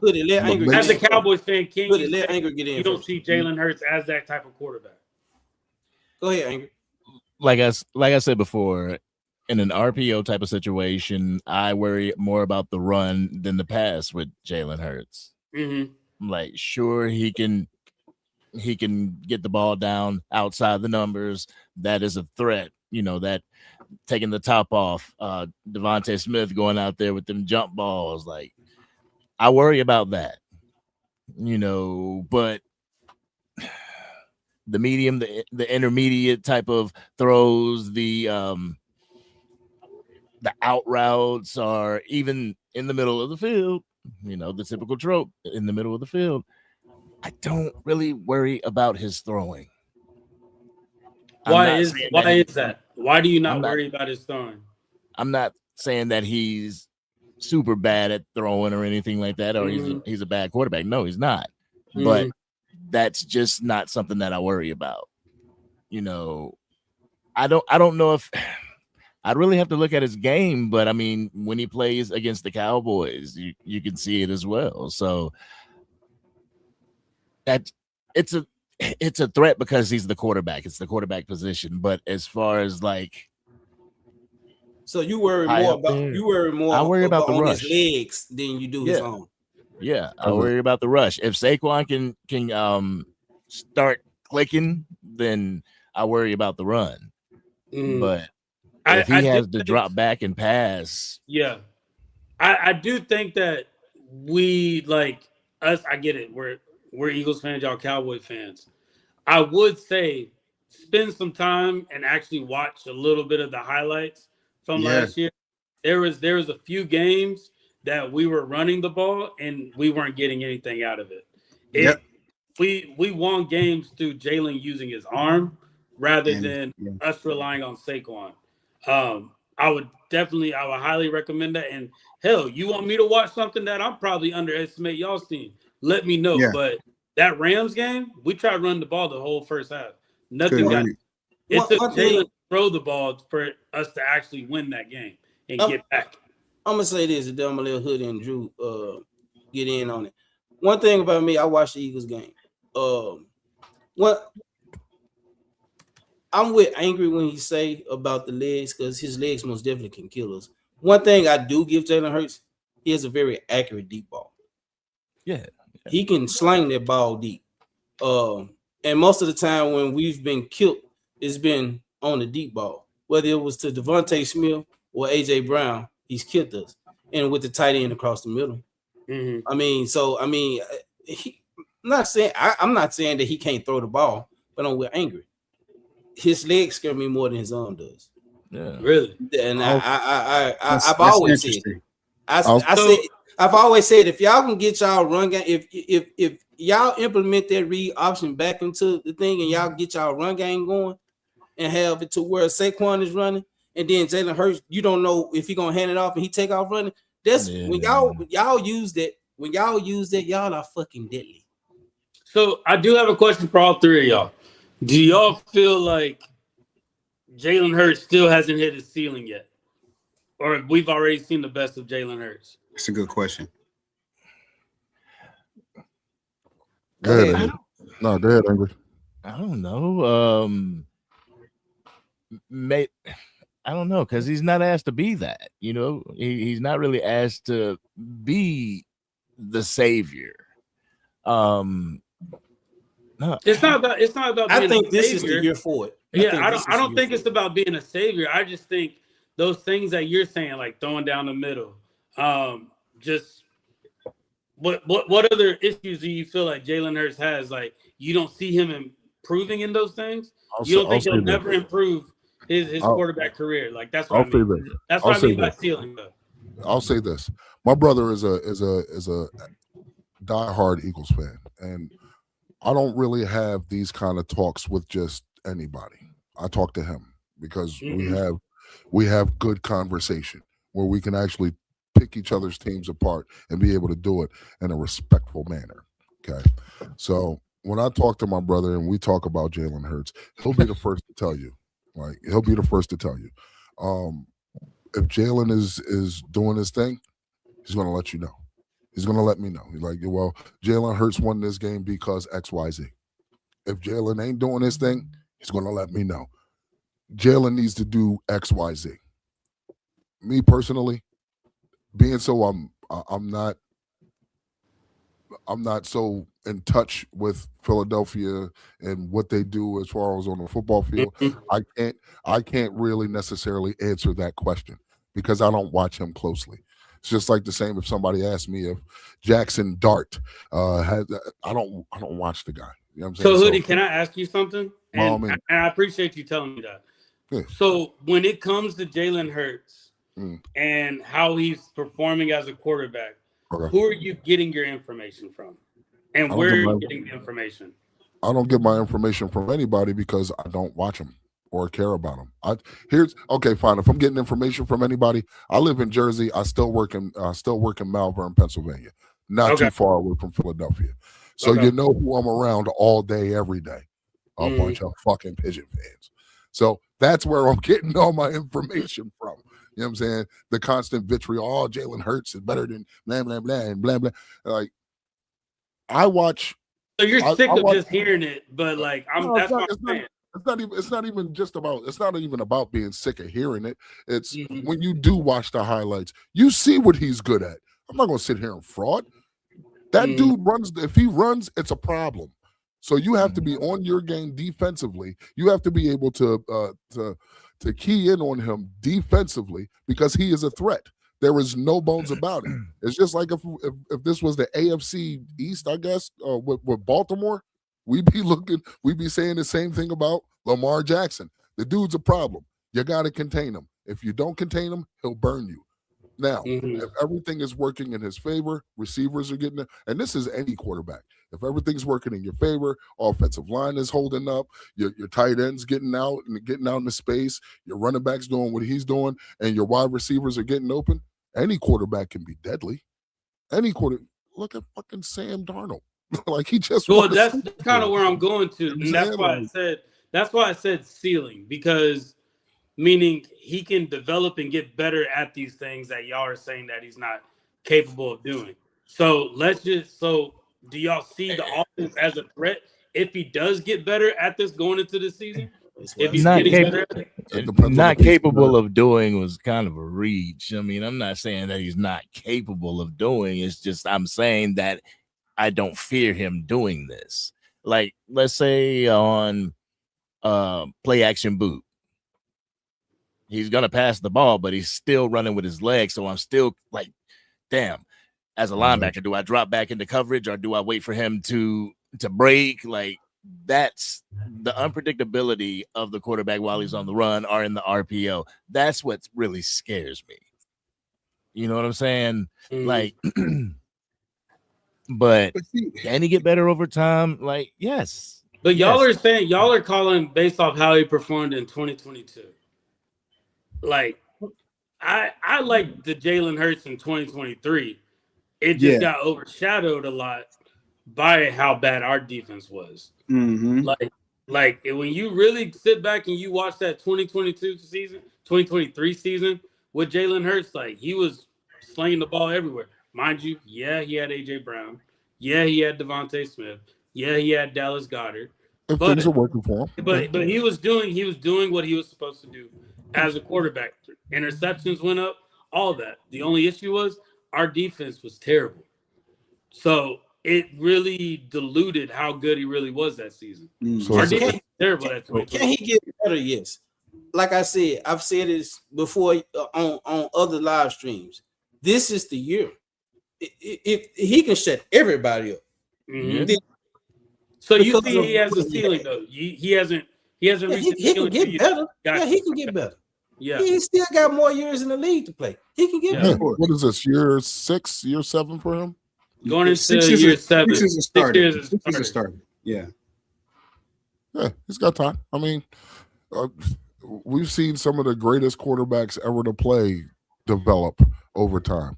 You know what I'm saying? We've seen Aaron Rodgers come out gunslinging, and then a better analogy. I want to take this back to the early 2000s. Donovan McNabb was known as a dual threat quarterback. Donovan McNabb, I want to say progressed when he started to work as a pocket passing quarterback. You know what I'm saying? But yet there was still that threat. There was still that threat that he could get out there in space and take off on you. I liken that to Jalen Hurts. If I was to watch your games, that's what I would liken it to. Like, honestly, he has the opportunity to get better. You know what I'm saying? Can he learn how to go through his progressions smoother?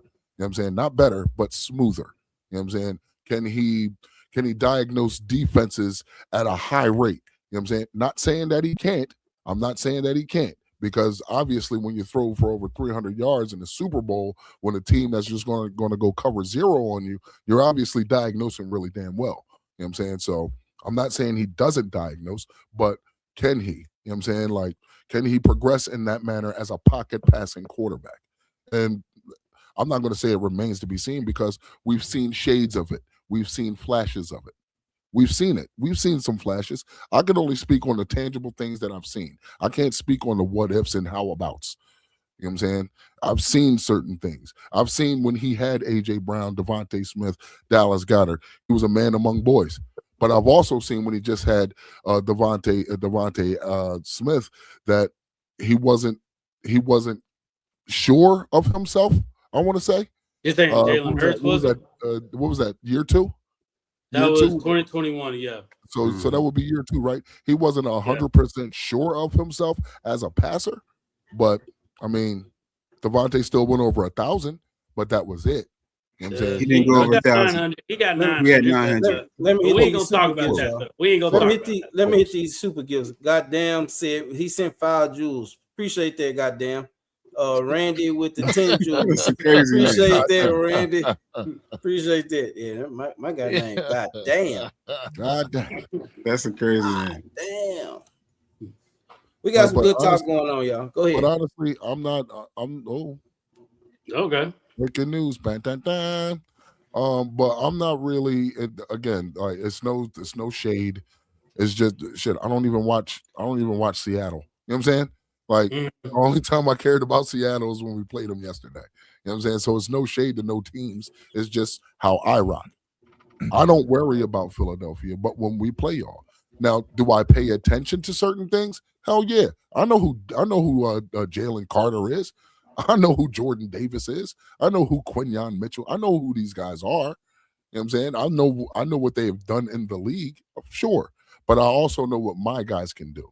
So I'm not going to compare my offense to your defense or your defense to my or your offense to my defense. It's pointless. It's pointless because I've seen you torch my defense, but I've also seen my defense hold up.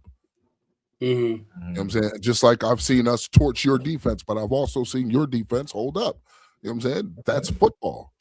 No, that's football, and we're in the same division, so Mhm. we can't count our games as a narrative to like that's how we're gonna play the whole season. You get what I'm saying? Bro, we ain't Like, beat we haven't beat that. Arizona in 7 years, bro. We haven't for some reason. I get you, bro. Like I get it. We ain't beat. I mean, for a while, y'all couldn't beat Tampa Bay. Hey, we struggle. We struggle with Seattle. We struggle with Seattle. Yeah, I definitely get that. But So, I do have another question. So What's that? I know, and I'm using this as an example, and I know some people will hate me for it. Troy Aikman, as good of a quarterback that he was in that time, there was other quarterbacks that were better than him. Of course, there was other quarterbacks that were better. Yeah. Do y'all put Jalen Hurts in that like caliber as he has a team? He has a great team around him, like so he's expected to be great in those moments where it's necessary. Like when it's necessary, yes, absolutely. Yeah, so do y'all put Jalen Hurts and Troy Aikman kind of like in that same category? Because I looked at the stats. The stats are basically identical. They're the same. But you can say that. I mean, Troy Aikman had a team around him. Jalen Hurts has a team around him. There's no getting around that. Brad Johnson had a team around him. Trent Dilfer had a team around him. You know what I'm saying? Sometimes that's what you need. But I feel like when y'all say Trent Dilfer, I think that's a little bit disrespectful. Oh yeah, Brad Johnson too. That they kind of gets didn't a make little it bit to more disrespectful. They didn't make it to multiple Super Bowls. That's disrespect. But they won one. That's what matters, right? Yeah, but they were one and done. Jalen's been a multiple. They won the Super Bowl, but he has comparing him to Troy Aikman. I'm saying where Troy Aikman was put. If they did a ranking at that time, right, would it be the same type of conversation that people are having about Jalen Hurts? If you're asking me, right? If you're like asking me coming right in and now, out of the 10, in and out of top 10, he might be in the top 10 this year. He might be out next year. Like, if you're asking y'all me really right don't now, think that? if you're asking me right now, back then when Troy Aikman was playing, was there 5 to 10 quarterbacks better than him? Yes, there were. If you're asking me right now, if there's 5 to 10 quarterbacks better than Jalen Hurts, I'm going to have to say yes. Why? Because there's quarterbacks and then there's dual threat quarterbacks. The only dual threat quarterback that Troy Aikman had to deal with was Steve Young, the only one. You know what I'm saying? Until the Donovan McNabbs, the Steve Aaron McNairs, the Dante Culpeppers came into the league. And they came in later. But back then it was more cerebral quarterbacks. Unfortunately for Jalen Hurts, there's Lamar Jackson, who just so happens to be one of the best dual threat quarterbacks in the league. Josh Allen, who's a dual threat quarterback, but he is rather cerebral, turnover machine, but rather cerebral. You know what I'm saying? Like there's a mentality, there's a mentality to these guys. And it's not a knock on Jalen. Jalen just has a certain way that he plays that's conducive to his skill set. And can I ask this question though? Bring up Randall Cunningham. He was one back during the Troy Aikman time too. Can I ask this question? Yeah, Randall Cunningham. And this is for everybody. Like Jalen hasn't had a consistent offensive coordinator since he was in Oklahoma, right? And so when you have a quarterback that's afforded an OC for multiple years to work in the system and to grow in that system, typically a rookie quarterback doesn't really hit their stride until what? Year 4, year 5. So here Jalen's going into year 6 as a starter. Never had a consistent offensive coordinator. I think he had Sean Steichen like 2 years, right? So isn't there some type of cerebralness that a quarterback has to have in order to be able to function under a new OC, learn new play calling, learn just a whole new system, and still yet have the success that Jalen has had?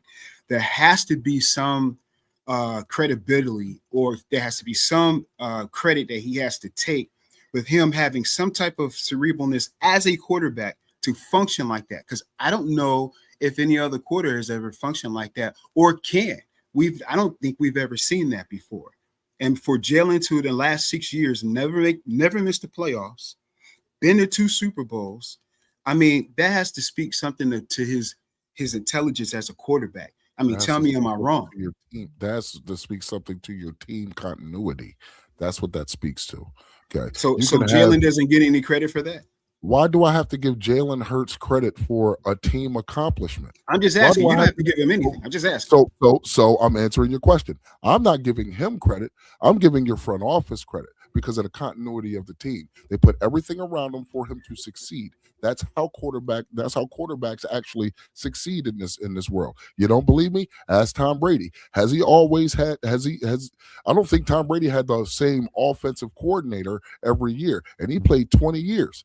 You know what I'm saying? But he was constantly winning because. But he had the same offensive coordinator for a while. For a while. Okay. All right. Yeah, that's fine. For a while. I think what Drew's trying to say is like that constant change happening every season. I think that's mainly the point that Drew is trying to get across. Like when you're trying to develop somebody, it doesn't just take one season. No, it doesn't. It can take up to 2 to 3 seasons, and you need that. You need that continuity with that person and to build that trust. So I'll say this, but not as a slight or being disrespectful. Stop being so damn successful. Then, if you want them to actually build with somebody, stop being so damn successful. Because then teams won't want your guys. You would like that though, wouldn't you? I don't really care whether you do or you don't. I will fucking love it. I don't really care whether you do or you don't. But if you're asking me, should I give him credit for every year still being in the playoffs with a different coordinator, and every year you're quote unquote successful, and somebody comes and poach your guys? Well, stop being so damn successful. Every year wasn't a success. There were a couple years where we fired some guys, like last year and 2 years ago. You know, it wasn't all success. There were guys that we fired because they weren't cutting it. But the thing is, we're still getting to the playoffs, though. Yeah. That goes with y'all being successful. It ain't just the coaches. I think it's the collective of everybody, bro. You can't just say the coaches. You can't just use Howie. You can't just use Nick. And you can't just use single players. It takes the whole team. Howie has built. He knows how to go get players. He knows how to run the team. That's a scouting team. Even when you put Howie in it, that's a scouting team. I mean, it's a scouting team, but Howie is the one that goes to get these players. He's the one sitting there negotiating, picking out. Okay, the scouting team take it to him. Hey, we can use this player. Or this is what we need. He go get those players. That's one thing I can say when it comes to the Eagles that I'm very envious of, is that y'all have that GM that goes to get those players to build around whatever you need. Whatever you need. It doesn't matter what it is, whether it's defense or offense. He brings those players in for y'all. I'm not talking about the draft. I'm speaking about free agency. Y'all are some go-getters. The Rams tried to take they took a page out of your book. Out y'all book. So I mean, we'll see how that goes. But I love it. I'm all for if those picks. I'm all for go get your players if you need it. And as far as Jalen Hurts, we'll know more answers throughout the season. Exactly. You know, because he's going to be agree with that. Because he's going to be placed. He's going to be placed in the situation that he really hasn't found himself in, and that's wide receiver by committee. I mean, he might have done it his rookie season, but we'll see how the wide receiver by committee goes for the 2026 season, or if y'all will in fact need to bring somebody to pair with him. I'm not saying that he can't be a one, but if you don't have anybody else that may pose that type of a threat, then they're just gonna double him, and say beat us with your other guy. Like, who is the other guys? But except Hollywood Brown, I know him. So Tavion Wicks. Yeah. You got Lemon. They got good pieces. They got good pieces. Yeah. They got Green good Bay. pieces. I like Green Bay. Wicks from Green Bay. Yeah. You got Elijah Moore. Yeah. Darius Cooper is somebody that's coming out of nowhere. Like Darius Cooper is going to be an undrafted free agent if he comes in. I think Darius Cooper and Hollywood Brown are kind of competing for that position right now. That's the vibe that I'm getting. For them to only play Darius Cooper for a short amount of time this preseason, that kind of lets you know like they kind of solidified him. So question. So Mekhi Lemon is y'all too, right? No, and that's something I think we as Eagles fans, we gotta all talk about. I don't think it's working. I don't think he's. So when you say the two are competing for which wide receiver position are they? I'm just talking about for a roster spot. Okay, all right. Yeah, I'm just for the spot. Yeah, just a spot in general. Do you think Hollywood Brown is competing for a roster spot? With Darius Cooper, yes. Yeah, with Cooper's balling out, man.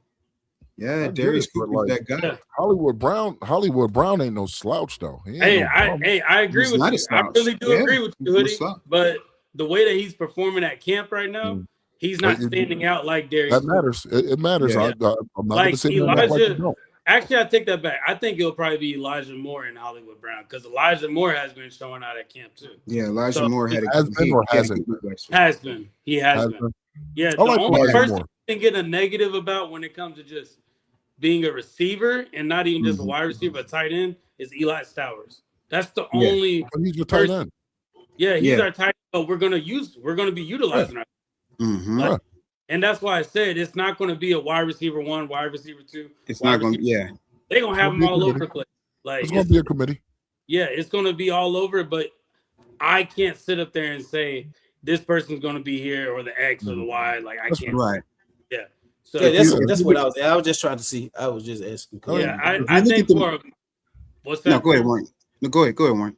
No, I was just going to say, just for a roster position, I think that Darius Cooper is making it very tough for this Eagles front office. Who's going to be how many wide receivers they're going to keep? They might try something and let Lemon be injured just so they can bring in another wide receiver. Like list him as injured, but can possibly come in just so they can do that. So we know how we do. So Devontae Smith is one. We already that's we can say he's one. You can say he's one, yeah. So and the other ones it's a toss up on who's going to be 2 and 3, 4, 5 on down the road. Okay. Yeah. If you look at the model that Green Bay used, like when was the last time they had a number one receiver? They had a one. I don't even think they had one. I think Romeo Dobbs was their one, their de facto one, but mainly because Christian Watson was out. You know what I'm saying? Right. Like he's been up and down. So if you look at that model, that's kind of what the Eagles model is. There's really no number one. It's just a collective group of receivers. Whoever's open is going to get hit, and that's up to Jalen. So I think that I get more touches too. Exactly, and I get more touches again. Facts. So, and I think that's a great opportunity for Jalen, so he doesn't have to worry about forcing the ball to one person. You know, so like whoever's open, you get the rock, and nobody on our team is going to cry about it. Yeah, and to kind of add to it, when they double teamed AJ Brown, they gave it to Devontae Smith. Mm-hmm. Y'all are saying now if they double team Devontae Smith, it's not just a one wide receiver that's an option. You probably got 2 other people. Yeah, you got a bevy of wide receivers. You got a tight end. You got a running back out of the backfield. Yeah, so it's just we all know how the game of football works. Yeah, you know what I'm saying? I'm just saying it takes away the predictability we did have these last 2 seasons. It takes that. Allow me to say something about the intermediate pass real quick. You know, we know that intermediate passes go to who? You know, slot corners and who else? Tight ends. Right? So last year, running backs, Dallas, that too. Dallas Goedert had double-digit touchdowns. How? Because of the intermediate passes that he got from Jalen. So Dallas Goedert had one of his better years last year. So, you know, when you say he can't throw the intermediate pass, I'd have to call cap on that. Okay. No, we never did say that. I'm not saying you. I'm just saying there's a misnomer out there that Jalen can't throw intermediate passes. There's a difference. He can't throw it in the middle, which is okay. He doesn't throw as much, but he can do it. That's the difference. An intermediate pass doesn't necessarily mean it has to go across the middle. An intermediate pass is 5 and out.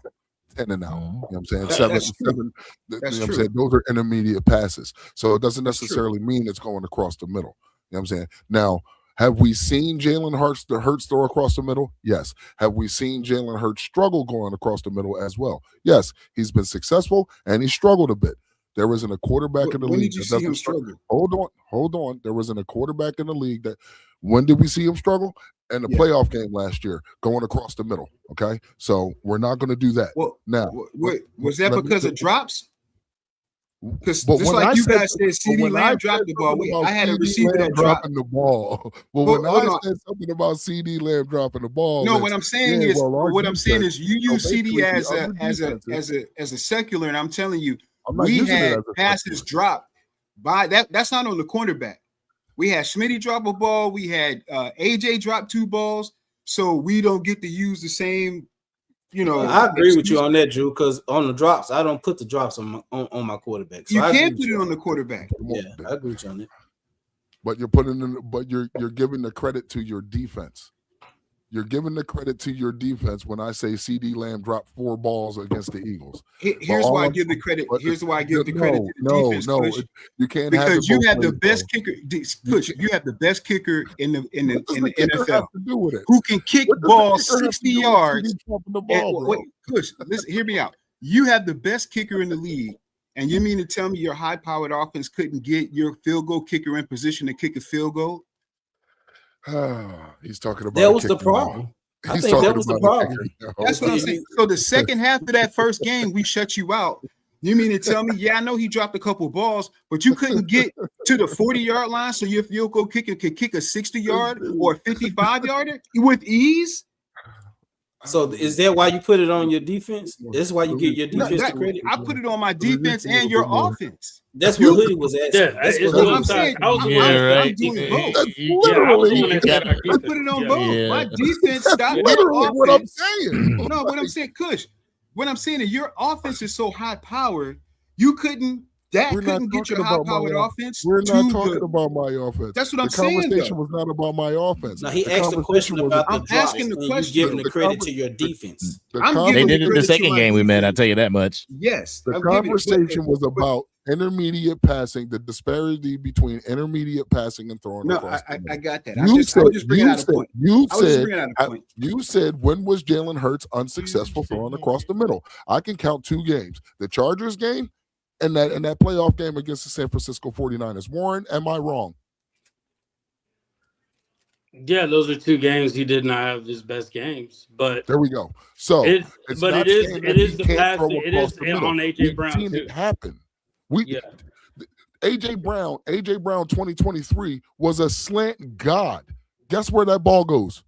Across the middle, because it's a slant. He was a slant god. So I've seen him be successful going across the middle. But I'm telling you, I've also seen him be unsuccessful going across the middle. But you can say that about every quarterback, though, Hoodie. You can. You can. Hey, man, there you go. I love it that for someone that doesn't watch the Eagles, you know a hell of a lot about the Eagles. Want me to tell you why? Because we play y'all twice a year. Those are the only times I care about you. Those were the times when AJ was at his best going across the middle. The Chargers and the 49ers. Y'all played the Monday night game. That's the only game to watch. Wait, how did you know about the Chargers? Yeah, that's what I'm saying. You don't watch this, but you saw the Chargers game. You saw the 49ers game. Was it because he fumbled? I'm about to tell you how I know about the Chargers game. I believe it was a Thursday night game. Am I right? Yeah, it was Thursday night. It was a Thursday night game. That's what I do for a living. I work 2 to 10:30 at night. I work with Eagles fans. Eagles fans had the game on. Yo, Mike, watch the game? Not really. I kind of want to chill. Nah, just come watch the game. We watch the game with you because they do come over and watch my games. I sit in my little area. They sit in their little area. They'll come over and watch my games. Yeah. And on the off chance, I'm like, hey, just say you watch the game. Just say you watch the games, man. Come on. I watched that game. Yeah, it's all good, in that game, I saw your quarterback struggle across the middle. So but that was one game. You go. There's 17 games in the season. So you choosing those 2? You're pushing. We gonna see you this year. We gonna see you. I agree with you. I think. I agree. If we get a 2023 Jalen Hurts, y'all there's trouble. That's it. That's all I gotta say. If Y'all- we get a y'all- the league is in 2023 Jalen trouble. I'm Hurts, looking there's forward gonna to be it. Disagree with I'm you. looking forward to it. I can't Y'all is disagree trouble, with man. you. I'm not even You know going to what I'm saying? disagree. I'm He was looking throwing forward down to the it. middle, the I'm deep ball looking was forward to working, it. everything. I'm looking forward to So it. if y'all able to I'm get looking that forward to it. run game going, No, and 2023, not 2022. I'm 2023 looking was forward the to it. highest when he had the highest passing yards. That was the game. I'm His looking passing forward to yards it. were at his best. how many yards did Saquon have? 3,900 yards. Huh? How many yards did 3,900 Saquon have? yards. Saquon was We didn't have Oh, Saquon. We had Saquon Miles. wasn't We had good. We- DeAndre we- Swift. Yeah, Swift. Yeah. Then y'all, Yeah. what were y'all ranked in y'all in rushing? Ooh, I think it was we top were. 5. It was top I want to 5. say we're like the middle of the pack. We weren't top 5. I If thought it somebody was can top look it up. 5. If it was top 5, that goes back to You're what I'm trying saying. hard, man. I don't. If you I can don't run think the it's top real 5. hard in No, I right the could the be ball. wrong. I could be Seem wrong. like they're gods. He's trying I real can hard. admit when I'm wrong, Hoodie. I think And I DeAndre. just I think admitted when I was wrong. DeAndre What are we Swift was in the talking top about? 5 in Cut it rushing out. that Cut it that out. season with y'all. Cut it out, man. I think he was What in year top was 5 that? in rushing against y'all. I'm looking it up right now. All right. That's what I'm saying. If y'all was in top 5 in rushing, that's what I'm saying. You get back to that rushing game, that's when everything becomes deadly when it comes to the Eagles offense. But that's a lot of teams. Like you can say that about the Bills, bro. The Bills say weren't that winning about the game Dallas. unless The Bills ain't in the unless what's NFC his name East. was getting over 60 rushing yards. The Bills Like, ain't in the NFC East.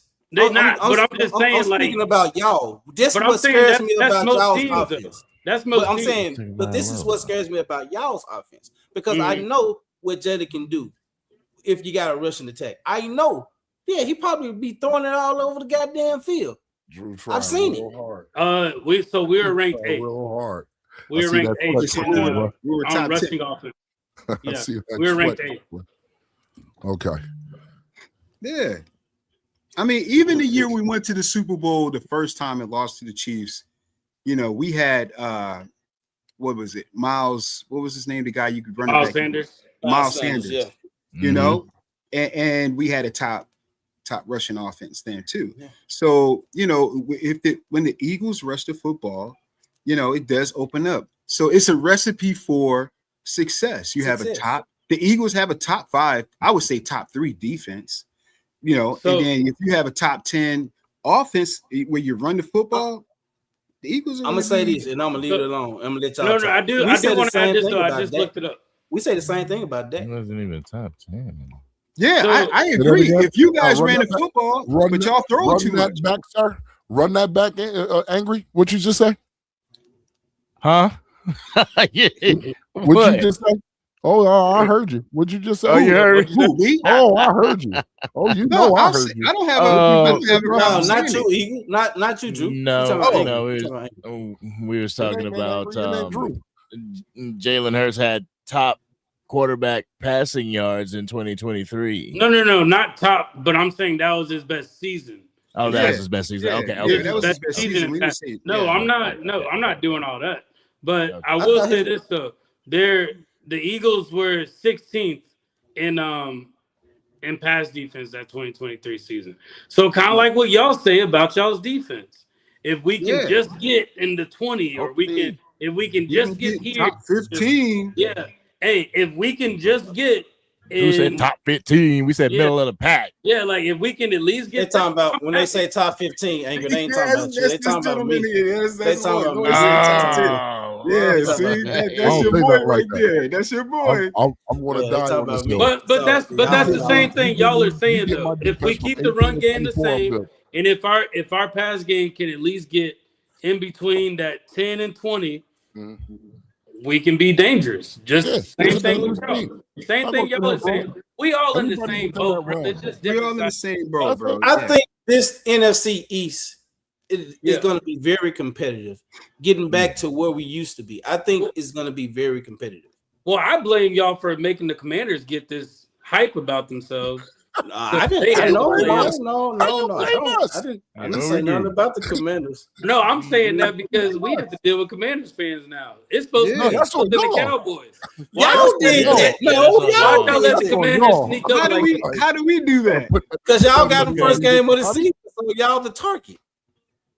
Don't put that always evil the on me, target. Ricky Bobby. Don't put that evil on We me. always the The target. Washington Commanders is a product of y'all. Cut that out. I'm one of the I'm ones that saying think the it's Giants are supposed to gonna be better it's than the supposed to be Commanders. Eagles and Cowboys. Yeah, Y'all No. let the week one. Commanders No. sneak up, It's and we supposed had to to be play Eagles and them Giants. in the NFC You talking about the Championship. NFC Championship? And ever since that happened, Yeah, now that's we your deal fault. with Commander It's fans. not our fault. Yeah, Y'all shouldn't did let that happen. Y'all not supposed to let that happen. Y'all You dropped the ain't putting ball you on ain't that, putting man. Come y'all on. ain't putting the evil on me. Y'all not putting that evil on me. I'm not even It's responding. true, I have though. no Y'all had Y'all keep that response. to yourselves. Hey, Y'all have keep no that to response. yourselves. How epic would that have been, Kush? Eagles and Dallas? That would have been NFC the number one watch playoff game. That'd have been Ever. dude, that'd have been dope. Ever. Yeah. You know what I'm saying? Yes, We'd have beat yes, the Willie. barbecue out of y'all, but yeah, that'd have been dope. Yes, Didn't that Willie. happen? The Cowboys happen? have signed Von Miller. I guess he doesn't remember that we ain't the Commanders. I'm sorry, we ain't the Commanders, bro. That year, y'all definitely weren't. Well, Yeah, well, we they were talking not about the when they Commanders, made bro. it to the NFC And- Championship. So yeah. And plus, No, They made it to a chip. what They was made it? to an It was NFC the championship. Barbecue sauce out of They Dallas. still what it ain't was win the shit. last game of the year last year where the Commanders beat y'all. You know, y'all wasn't second- playing for anything. Yeah. And so that's probably what they going off. Well, oh, we beat you. Like, man, it was week 18. Stop it.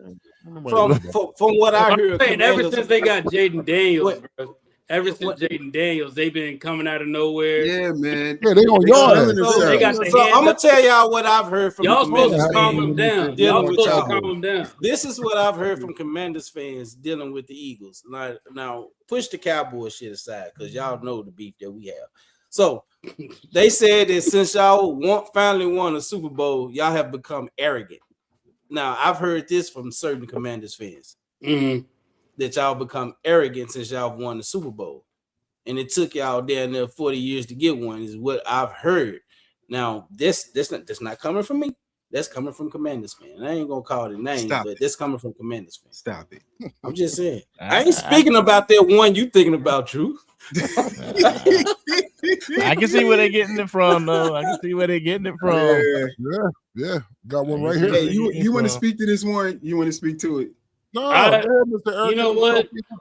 Speak on. I think when it comes to people saying that about Eagles fans, I'll be honest. You're the vet when it comes to the Eagles, Drew. Just because I've only seen the Eagles win. Right. I've only seen the Eagles in success. I haven't seen them fall off, or I haven't seen like multiple losing seasons. I haven't seen that. So I'm gonna hand it to you, Drew. Yeah, you know what? I'll say this. My son is about Warren's age, and all he knows is winning. That's all he knows. You know what I mean? So when I speak to, if you ask him a question about the other teams in the division, he chuckles, he laughs. He doesn't really take you guys serious. So I would say, yes, we are arrogant, right? Because you have to blame it on our ownership for putting us in positions to where, we have a supreme confidence of, that our team is going to be put in positions to win. And it's been like that for the last 30 years. So, I mean, don't blame us. It's just like, that's just how it is, Putting positions to win especially within the last 30 10 years, we've, we've been carrying this division. We really have. And it's like, and I'll say this, and I'll let you have it. I'm older than way older than Warren. And I remember in the 90s, and I've said this in one of my shorts, that you guys were arrogant. We're just a carbon copy of what you were. That's it. I don't see why you guys can get mad at us, because we're just being like you. And the only thing I can say to that is it's not fun when the rabbit has the gun. So the rabbit has the gun now, and he's pointing it at you. And I'm saying, yes, I am arrogant. And until we fall off, we'll remain arrogant because we win. I mean, I'm not going to. That just makes the fall even sweeter, bro. Because it's social media. That's all it is. It just magnified because there's social That's media. what I'm saying. You know, the fall. That see, you looking for the fall. You know, I want you to come I up. don't care I about want the y'all fall. to. I want y'all to come Sure up. you do. I want you to come up to Sure the standard. you No, do. you don't. No, you I don't. don't No, want you that. don't. For No, you real. don't. Now Like, you lying. stop that You bullshit. lying, It sound Drew. You good. don't Come want up to the Cowboys. standards. Come Eagles Drew, up. It sound Eagles good, Drew, bro. Eagles Drew, Come up. what you just did was lament that you've already come up to our standards. Welcome. It's nice to have you. Wait, what You're still at the standards? kiddie table. Enjoy So you your mean ice cream. so 14, 19, and 1 is your standard? Because that's what you guys been the last 2 5 years. Super Bowls is our standard. No, 4 playoff games in 30 years 5 is your Super Bowls standard. is our standard. That's not your standard. 5 Super Bowls is our standard. That's not your Because for, standard. because I you have know a what? question, though. for 53 Go ahead, years, Warren. losing was How your is that- standard. How many- how's that But it's how not is now. that You just lamented. standard? You But just it's not lamented. now. But it's not You now. just, it's not Need to go now. by for y'all to, how many years need to go by for y'all to say, I don't care about those Super Bowls anymore? Thank Honestly, I you. don't. Honestly, I The don't. same amount of just- years yeah, it took yeah. you guys. Question, though. Before I y'all, wanna The win before same, y'all amount answer, the same amount of years it took Eagles fans. Come on now. So it gotta take It that ain't like long? y'all ain't never had a before drop y'all- before. before y'all continue, let me read But Rob remember, Hayes. I told you, all Super I've chat. seen is winning. Hey, we got super Can't chat. care We got Rob super Hayes chat. super chat. He said, "Cause you're right. You're not the Commanders. They've been to the NFC Championship game this century. Wait a minute. You gotta- 100%, Rob. Hey, That's Philly. a body. There goes with his super 100%. chat. That's a body. 100%. Rob Bay with the $9.99 Salute, super Rob. chat. Great show, fam. Love y'all. Yeah. Shout out to Appreciate that, Rob. Appreciate I love you that, too, bro. my guy. That NFC That's the beauty championship about this. shit, that shit's gonna disappear as soon as the Cowboys hit the NFC championship and lose. Yep. Then Win. people will be like, "Oh, y'all ain't Yep. made it to a Super Bowl yet." But Like, win. All right, where's win. the goalpost? Because we know Win. how The goalposts. goalposts move. But We understand see, that. here's We the understand issue with how you guys. Here's the goalposts problem, and here's where we get Don't our say you arrogance guys. from, right? Don't say you guys. Hold on, Hoodie. Don't This say is you where guys. we get our arrogance from, right? We have a front office that would never put up, and a fan base that would never put up with the stuff that Dallas Cowboy fans deal with. Like, That's there's a lie. no way we It's would been have a 57 quarterback still on our team that's 2-5 in the playoffs in 11 years. And you guys make excuses for him. I guarantee you'll make an excuse for him. 2-5 in the playoffs is unacceptable.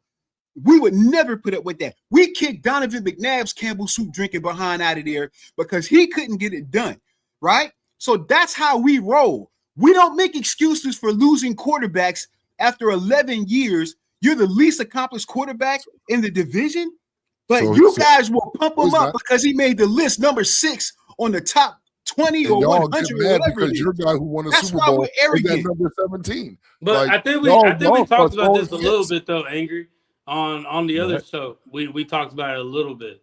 We were kind of like talking about that. Fuck out of here.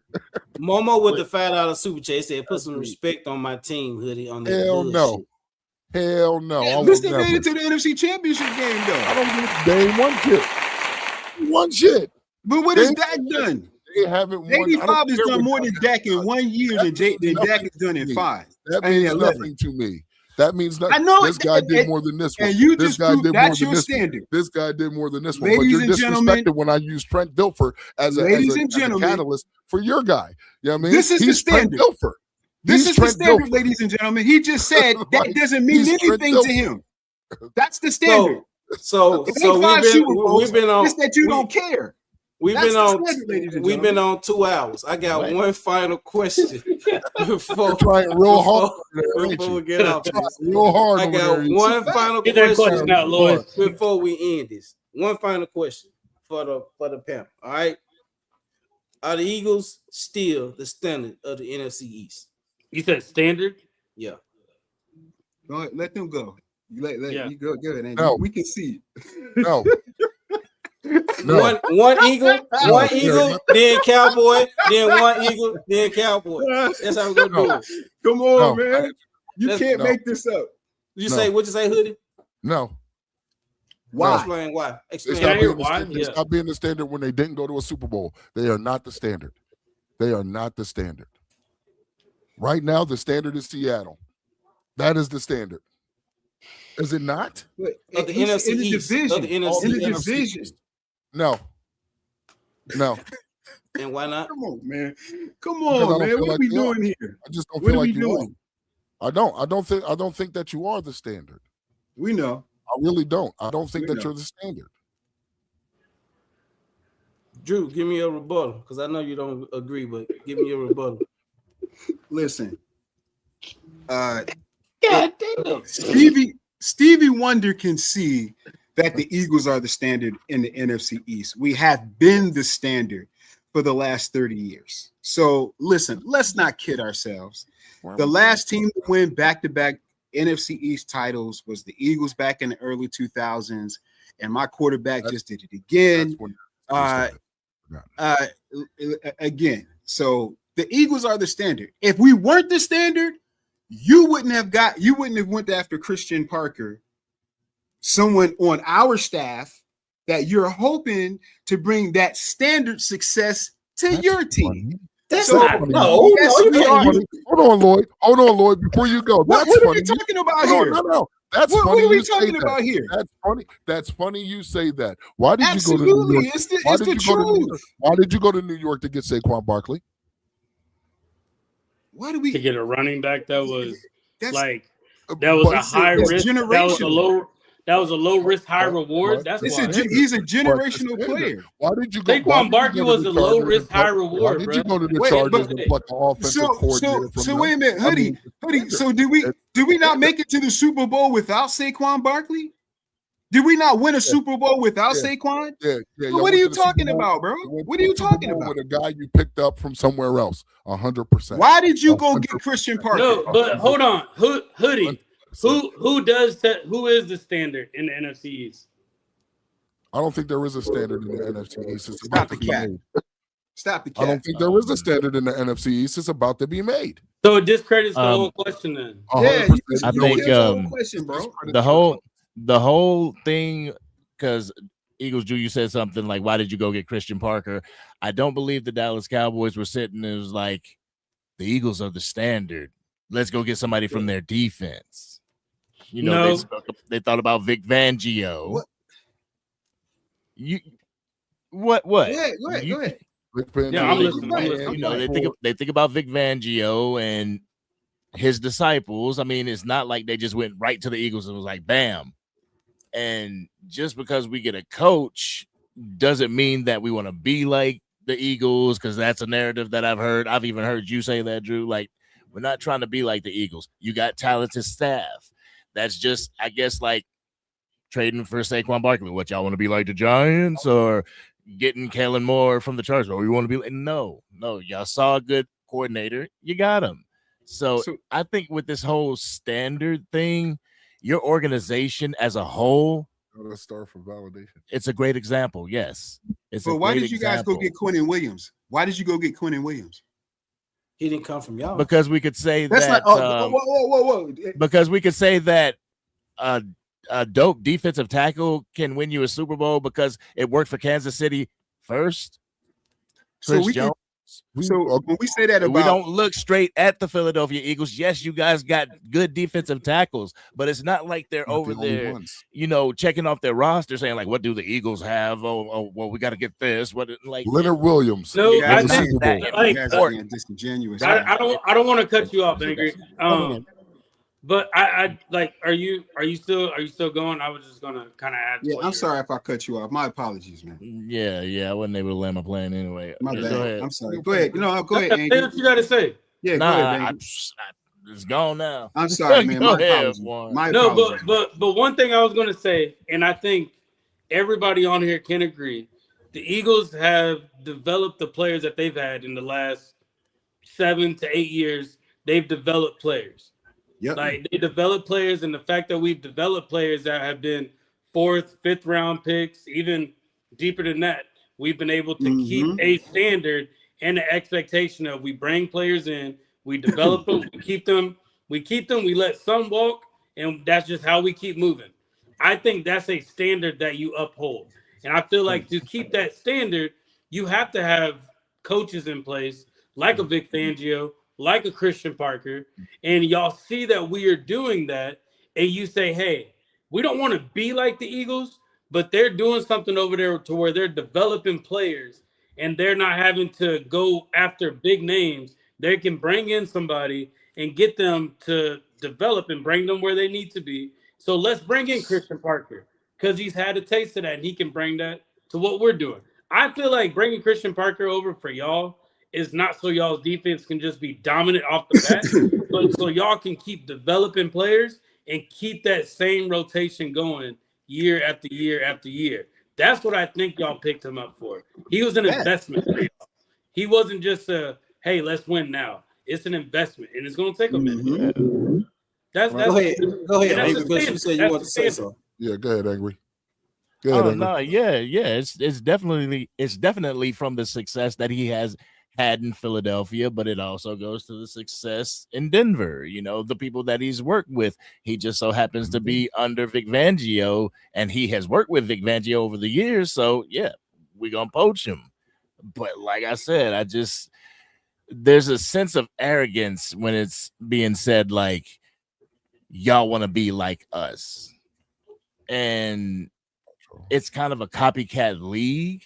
You know what I'm saying? So it's like not trying to be like, we're trying to be winners. So you could say we're trying to be like Seattle, trying to put together a team that can actually get to the Super Bowl and get it. Yes, y'all happen to do that 2024, but that doesn't mean that you're top dog still. And if we were trying to be like y'all, it would be like you did last year, the wild card exit. We want more than that. I'll say this. Right. But the question was the NFC East. I'll say this. Yeah, it was the NFC East. I'll say this. We are not trying to be like you. We don't want to be like you. We want our own standard, our own brand. Okay. Bringing in Christian Parker from Vic Fangio, not from Philadelphia, because everywhere Vic has gone, from Miami to Denver, now to Philadelphia, there's only one dude that he's called on. Only one, Christian Parker. If you don't believe me, go look it up yourself. Okay? Everywhere that Vic is gone, from Minnesota, from Denver to Miami, even when he was in Green Bay, when Christian Parker was in Green Bay with Marcus Dixon. You know what I'm saying? See, that's something you didn't know. This was well before the Eagles. It has nothing to do with the Eagles. It has everything to do with his track record. Everything to do with his track record. This has nothing to do with Philadelphia. That's where I have the issue. And honestly, it's really not an issue because we're going to get whoever we want to get to coach our team. Now, if y'all feel as though it's reminiscent to y'all, then I encourage you to feel that way. Me personally, if you're asking me, Hoody Kush, I don't give a damn about how you think of the guys that we got or how we got them. All I know is we got a coach. We got a coach who's bringing in a good system and is working for what we see right now. We don't know what's going to happen tomorrow. We don't. Y'all don't know what's going to happen tomorrow. But like you said, you have supreme confidence that you guys can be this and that. Well, hold on to that supreme confidence. Hold on to it. I have supreme confidence. Can we just be real here? He got the position. Please be real. I'm sorry. He got the position because of the success he had with the Eagles. Yes, you can say the Broncos. Yes, you can say Green Bay. But at the end of the day, bro, they're going based off of what you have done recently. If Christian Parker played for the Broncos, played for Green Bay, and then went to the Giants, and the Giants had the secondary that they had, you're telling me that y'all would have picked them up as a defensive coordinator? Not at all. We were looking at who was the dude out of Denver? Jim Leonard. Jim Leonard. We were looking at Jim Leonard. He didn't have that success, did he? We were looking at we looked at 40 different guys. We looked at 40 different guys.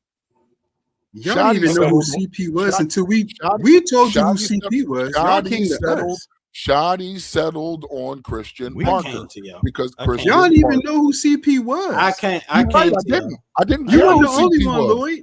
You weren't the only one. I'm being for real though. Like y'all really. So let's say however many years Christian Parker was with the Philadelphia Eagles. If he was not with them and he was with the Broncos and went to a different team and that team was not successful, would you feel as confident as you were about your secondary and the changes your defense is going to have? I would. I wouldn't feel confident.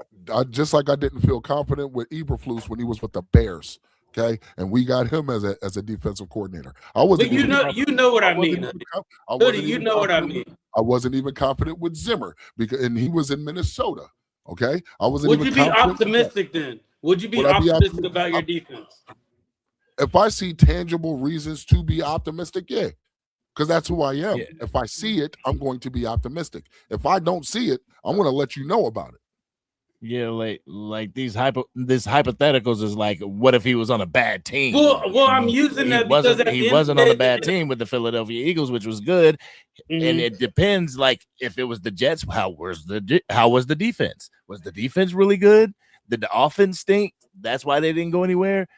How did the DBs look? Because that's one of the reasons why we hired Christian Parker, because of his expertise in the DBs. And so no, I agree. I'm not disagreeing with anything y'all are saying. Everything that y'all are saying is valid. I completely agree with that. But you're saying the success that they had did not heighten and like actually put his name out there. Like Cooper DeJean, of course it does. Of course it does. And the way they elevated, like they elevated just like Christian Parker elevated. But I'm telling you, if he did not go there, y'all would not be as optimistic and as excited about what your defense can be if y'all didn't see what the Eagles looked like. Like I'm not saying y'all copying us. I'm not saying that's what it's full circle. I'm not saying copying or none of that, bro. You will be excited. You would be excited about that. What about Sean Mannion makes you excited about your offense? I'm not excited. We're curious. We're curious. Nobody. You don't hear any of us. So we can't be curious. So we can't be curious about our defense. Hold on, Kush. What's going on? Wait a minute. Lloyd and Angry. You guys really that have you heard any Eagles content creator? I don't listen to you. That's why I asked. I left you out because you don't watch. You don't watch. Have you heard any other content creators bigging up Sean Mannion? You know, or we saying, oh, if we can get middle of the pack. We just been saying we're curious to see what he brings. We don't have any expectations, and that's how we're going into it.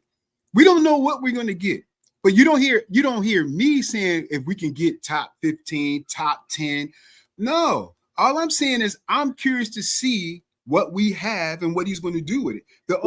My only comparison has been, I think that Mannion is he's in more a pressure situation than CP is, because I don't think CP has the horses, and I believe that Sean Mannion does. That's been my only comparison. Yeah, you're right. I haven't heard much Eagles content speaking about that, but the thing I heard you say was he's coming in driving. All he got to do is just drive a Ferrari.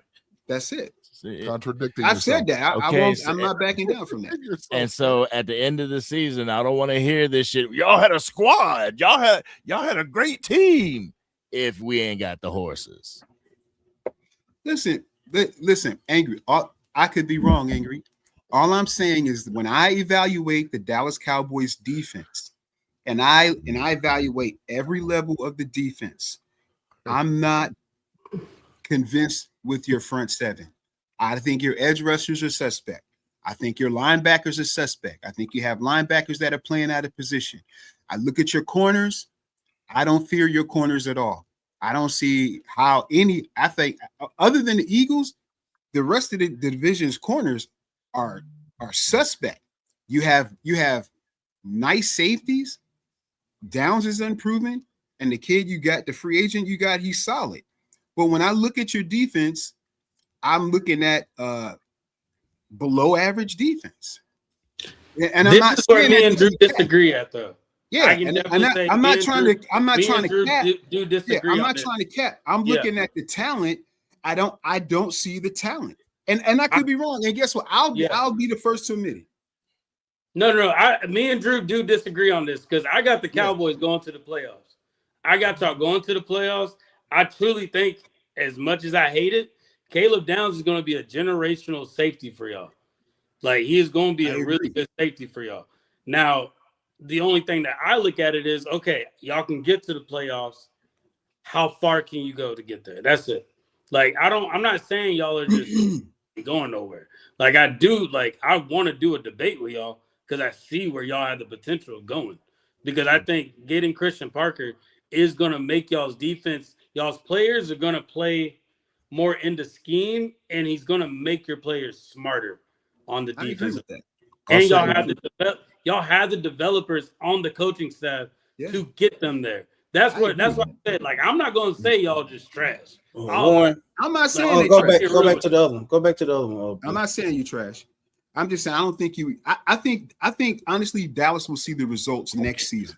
I think your Drew defense doesn't think y'all have the horses. He don't think y'all got the horses for it. Yeah, that's what I could be wrong. I don't think you got the horses. I think next year you guys will see it. I'm gonna say this: Carlito Cash with 1,000 jewels, and also appreciate that, Carlito. And also we got Linda Conyers, and I'm finna appreciate the $5 super chat. She said, "What makes us excited about Sean Mannion's that Josh Broussard is there with him? Also, pay attention. You might miss something with this team." So I'm gonna say this, bars, and to speak on what Warren was saying. I'm not speaking about the playoffs right now. I've been saying this for the longest. We need to win NFC East division. We need to win that first. Ask me that question when the playoff starts, because right now I can't speak about the playoffs. We didn't make it to the playoffs last season. We need to win the NFC East division, and that's how I look at it. That's my mindset. That's the goal for me when it comes to the Cowboys at this particular time. And then I talk about the playoffs when the playoffs start, and I'll tell y'all what I'm expecting. Because if we make it to the playoffs, I'm expecting for them to get to the NFC Championship. At least. But right now, the goal is to win the division. It's always to win the division. You got to take care of your division first before you speak about playoffs. And that's just how I look at it. Can I expound on something that Drew said earlier, not too long ago? Why did we go and get Quinnen Williams? Okay, I'll answer that for you. Because for the past, say, decade, we have completely, like, we have not taken DT serious.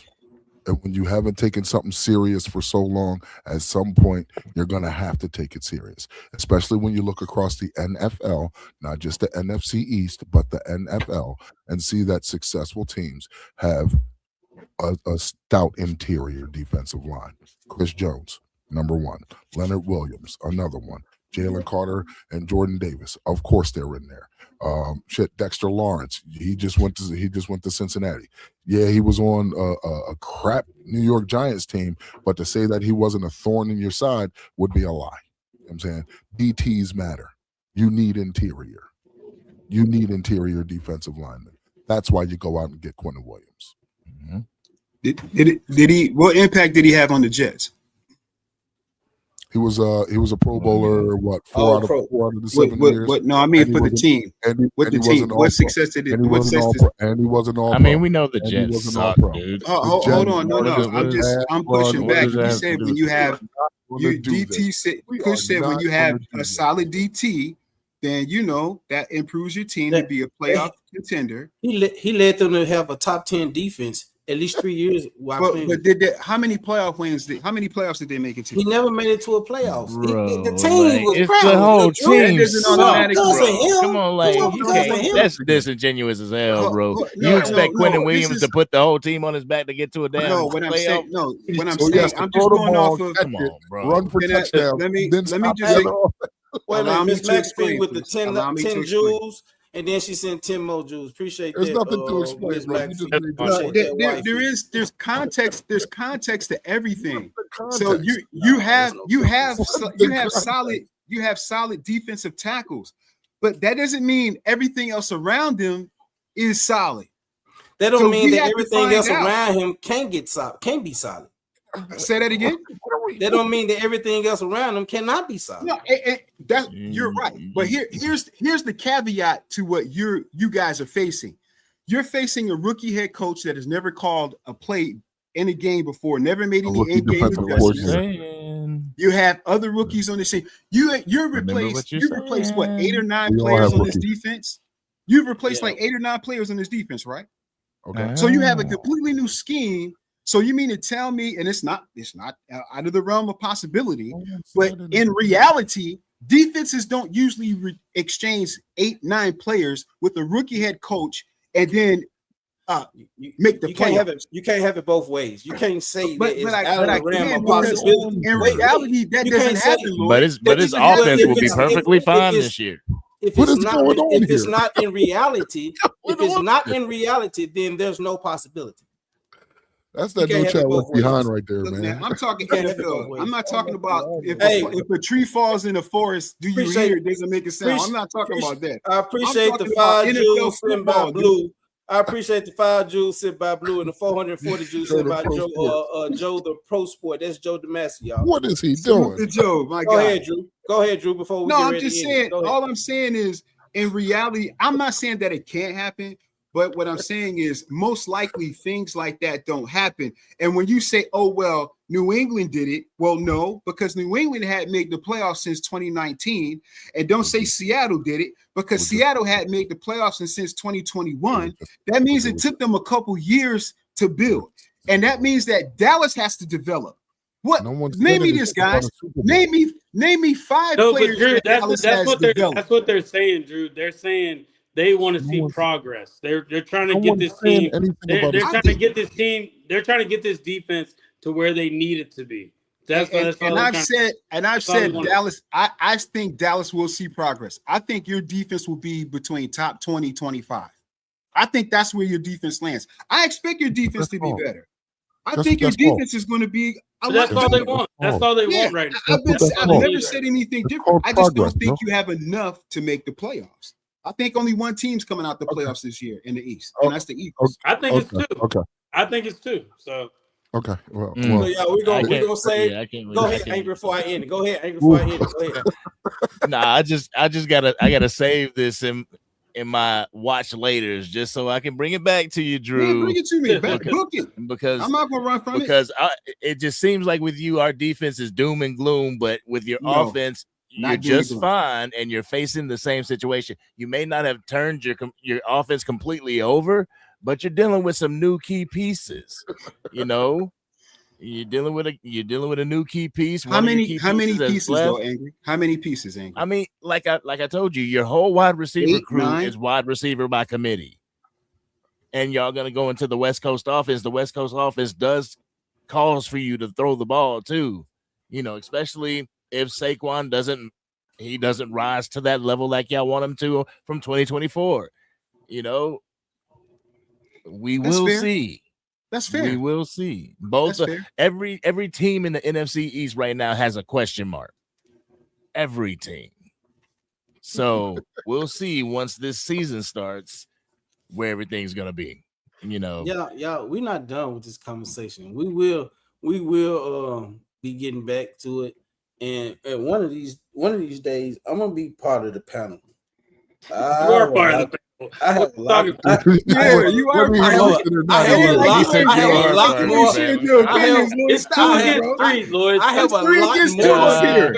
This ain't nothing. I have a lot more to say. A whole lot more. All I'm going to say is, for my final words, man, it was a good conversation. Warren, you got to get a better partner, bro. You got to get a better partner, bro. Wow. Hey, my dog knows what he's talking about. He knows what he's talking about, bro. Yeah, in a different world. But I just want to see my Cowboys prosper. Even if it's baby steps, progression is progression.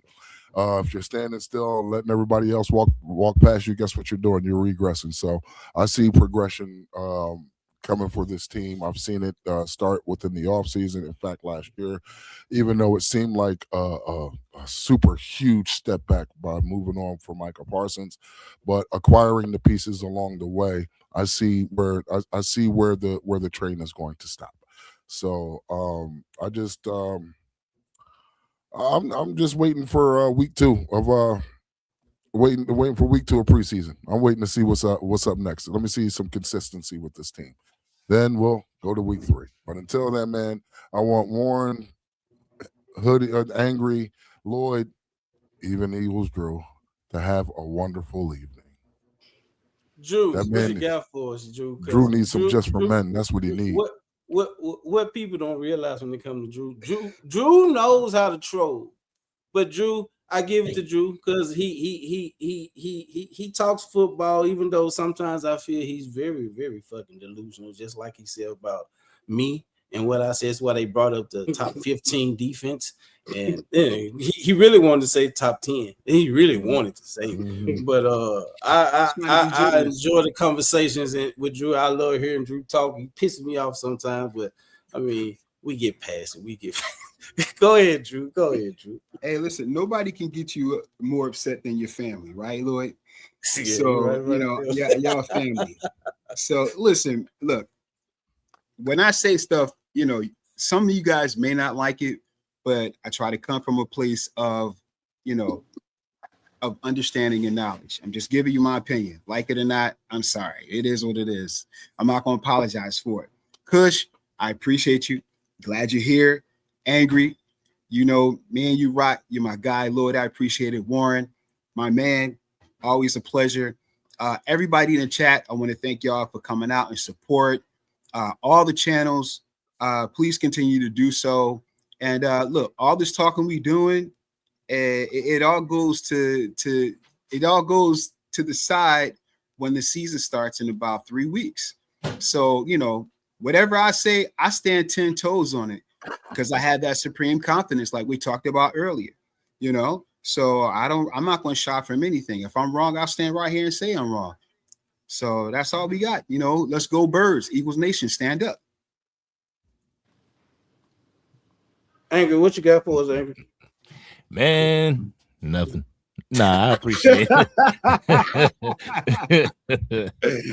Nah, man, I appreciate everybody on the panel, everybody doing this, coming together. We can have a good conversation as rivals, you know what I'm saying, NFC East rivals, but come together and still be family. I appreciate everybody here. I appreciate everybody in the chat, keeping it respectful, rooting for your team, but keeping it respectful. Like I said before, there's a lot of question marks in the NFC East right now, so I'm not going to take any game for granted. It's one game at a time, and hopefully the accumulation of those wins, if we can stack them, can get us to the playoffs. Trying to see progression, and progression to me is making it to the playoffs, but I'm not going to put that expectation out there because I want them to show me what they got. And if the playoffs is what the Cowboys got, then they're going to show me, But until then, week 1 and week 2, we can get a leg up in the NFC East if we can just go out there and handle business. 2 division rivals, 2 weeks in a row. So with that being said, man, we'll meet back here. We'll reconvene back here when the season starts. And, when we done went through about 3 or 4 weeks. Yeah. One, what you got for us? Hey, it's always fun coming on here talking ball. Everything we say, fellas, is going to get redundant just because we haven't seen any, true football being played yet. That's true. We're all going based off of what we've seen, what we've heard in the past. But it is just good just talking, just coming on here and debating. I like to debate. So I'm glad we were able to all do that. But yeah, hey, Angry, it's always good talking with you on here. Hoodie, it's always good. You challenge me to come up with some more shit. And I appreciate that, bro. You making me a better debater. And Lloyd, hey, I appreciate you inviting me on here. And Drew, You already know. But you know how we rock. Yeah, I think it's once we get some more context into this season, I would love to have another one of these absolutely weekend. Because it's all that trash. You were talking all that trash. Let's see what it really looked like. Mm-hmm. And by the way, we are the standard in the NFC East. Just remember everybody knows that. We just got to be real with that. And you know what? We're going to show you that. If you don't believe it, we're going to show you. A Hall of Fame. A Hall of Fame basketball player said these. A Hall of Fame basketball player said these words: "When you're good at something, you're going to tell anybody, but when you're great at something, they'll tell you." I want y'all to have yourselves a great night. Okay. So with that being said, to the that- chat, I'm letting the chat know that's over here on the Next Level Sports Lounge. What? I'm not finna totally in. I'm finna allow my panel to come in, and we finna talk these Cowboys and Von Miller for about an hour or so, and then we're gonna hop off. I just wanted to end the clash, but I do want to give my Cowboys panel, my chat time to come in and talk about this Von Miller trade while we're still here. I mean, this Von Miller pickup while we're still here, because if I end it, it's gonna be over for me tonight. So I appreciate Warren, I appreciate Drew, I appreciate Hoodie Kush, I appreciate Angry Cowboy, and they will be back, y'all. They will be back. So hey, stay tuned. Stay tuned, y'all. Appreciate you guys. So with that being said, all right, y'all. I'm opening up the slots for the panel to come in. Eagles, Drew, you are entertaining, sir. You are entertaining. You're wrong, but you are entertaining. You are super entertaining. But I'm about to be out of here. I got some smoking to do. Appreciate you guys. All right, fellas. My guy. And I do shout out to Blue. Blue is the tech guy. Producer. He's the producer. Yes, sir. Look, I'm telling you something. Thank you. Blue his backgrounds are like none other. He puts everything together, and yeah, he's the man. He's the man. Jimmy Iovine over there. I gotta get up out of here, y'all. I appreciate it, y'all. I'll holler at y'all later. If y'all still on, I'll get back on. Yeah, I'm probably gonna be on for an hour because I'm finna allow the panel to come in and we finna talk Cowboys football. Heard that. Well, you know what? If that's the case, I'm gonna stick around. But I gotta step off. I gotta step off, player. I gotta step off for a second. Oh yeah, go take your break real quick. You're just gonna see. You're just gonna see the sign back there for Drew. Hey, Hoodie, though, before you go, I had a question, though, Hoodie. Ask for help. I had a question for you guys. With the signing of Vaughn. I think Drew's muted. Oh, can you hear no, me? He ain't. No, he ain't. No, he ain't. Can you hear me? With the signing of Von Miller, does that mean Crosby's out? Warren, we can hear you. Okay, so you're asking me. You're not asking the Cowboys. You're asking I'm asking all of the. I'm asking Cowboys Nation. No. You're asking me. You're not asking Cowboys Nation. No, he actually phrased that. Cowboys Nation. My answer is Cowboys Nation. Well, Drew, you ex Hoodie because my bad. Cowboys Nation about to come in and we finna talk about this. So, okay. Since you're asking me, this is what I'll tell you. I never wanted Max Crosby. If you ask me, I would like to go make a trade for Vita Vea to ensure that you can't run on us. That's just me. I never wanted Max Crosby. Okay. That's just me. So that's just now me. the question to everybody else: do you think that means What's up, guys? Hey, what's up, Joe? Wait a minute, Drew. My panel ain't came in yet, Drew. Get him. My bad. Hey, do you need me to hop off, Lloyd? If I need to hop off, I'll hop off. If somebody get on. I think you guys are good. Let me see. I want to give you a panel chance to get on. If I need to jump off, I'll jump. Yeah, off. both of y'all hop off, and then once they come in, then y'all can come back in because I do want to allow them to come in. Yeah. No worries. But I just wanted to put that question out there, y'all. Hey, God bless, man. That's gonna be the first question, Drew.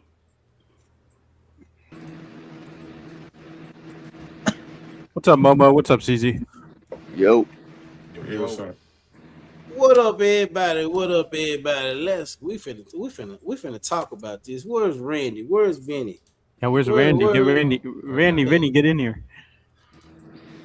What's up, Oscar? Hope you're well, Oscar. Brother, I'm very good. What up, Oscar? All right. My voice a little slow. My voice a little. What's my voice a little bit? Oh yeah, you've been working a lot. You've probably been talking, screaming over it. Yeah. So check this out, y'all. I want to know everybody's feelings about when it comes to us just signing Von Miller because I think it was a big signing. My wife said she ordered some Wingstop. They have buy one. Her message went away, but she said next time she ordered some wings and popcorn. That was a nice stream. Excellent. That was an excellent stream. Yeah, it was a good stream. Yeah, I enjoyed it. Great job. For who? They disrespected my team, both of them. Well, Both sides. everybody Well, they were right. So. I mean, how was they right? I mean, I get it. I get it. Let me say something about this Von Miller trade.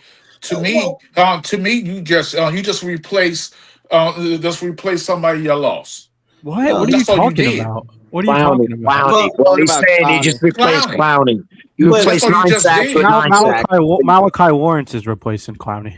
So Von Miller Von Miller's death. Wait, Momo. Von Miller is an upgrade to Clowney because he's better than stopping the run, and he had 9 sacks last season. I don't care how many plays he played. Okay. Lloyd, can I say something? And I got to call all y'all dumbass. No, I ain't gonna be insulting tonight.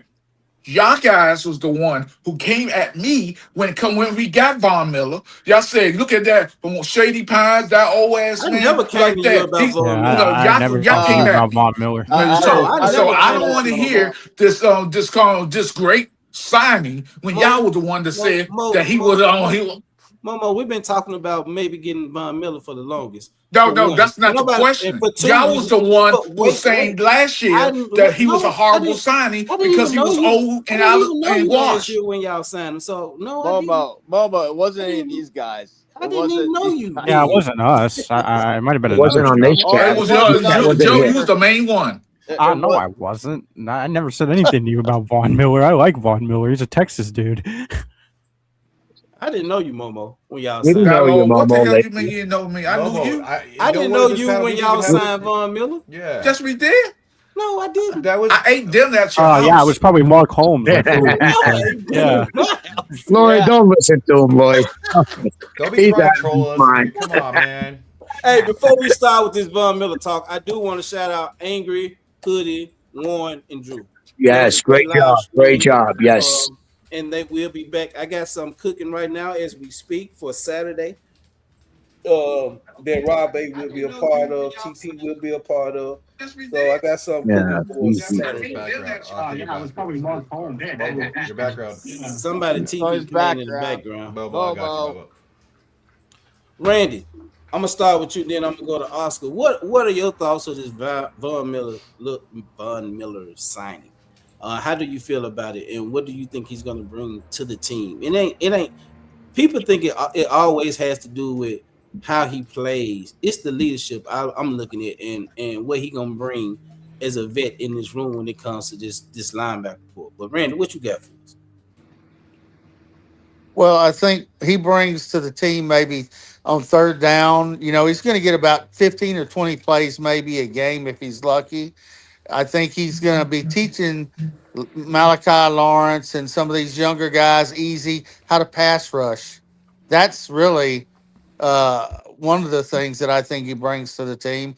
If he can get 8 to 10 sacks, something like that, it's going to be a big plus no matter what. I don't care what anybody says. I'm not saying he's the greatest signing of all time, but he's going to get a few plays here and there, and it's going to be a lot on how he handles the guys on defense. So Randy, he brings leadership too. He's guaranteed to get between 5 and 8 sacks. That's how high he is. Well, you left off one. He got 9. I'm happy with that because he got paid $6 million last year. I bet we didn't pay him maybe $4 or $5 million this year. I don't know. I'm just guessing. Yeah. But if he gets 5 to 8 sacks, Momo, I'd be happy with that because that could change the complexion of a game or two. All I'm saying, Randy, last year I was laughed at, mocked at in different platforms. It wasn't just mocked. It was all these Cowboy stations was laughing at him. It wasn't over here. That's fine. Yeah, well, I just think he's a good guy for third down and veteran play. But that doesn't mean that you're gonna win games because of Von Miller. I agree with you, Momo. He's not going to start. He's going to be a rotation. No, he's going to get 10 to 15 plays. He's going to be a third down guy that comes in here and there. Plays. Exactly. Yeah.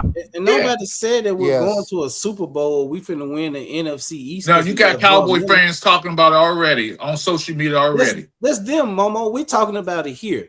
I'm asking the panel their feelings and their thoughts about the Don't ask Vinny. silence. Don't ask Vinny. He think y'all going Super Bowl every year. No, Well, I agree with do Randy. stuff. I think it's going to be a good teacher for Malachi Lawrence and EZ.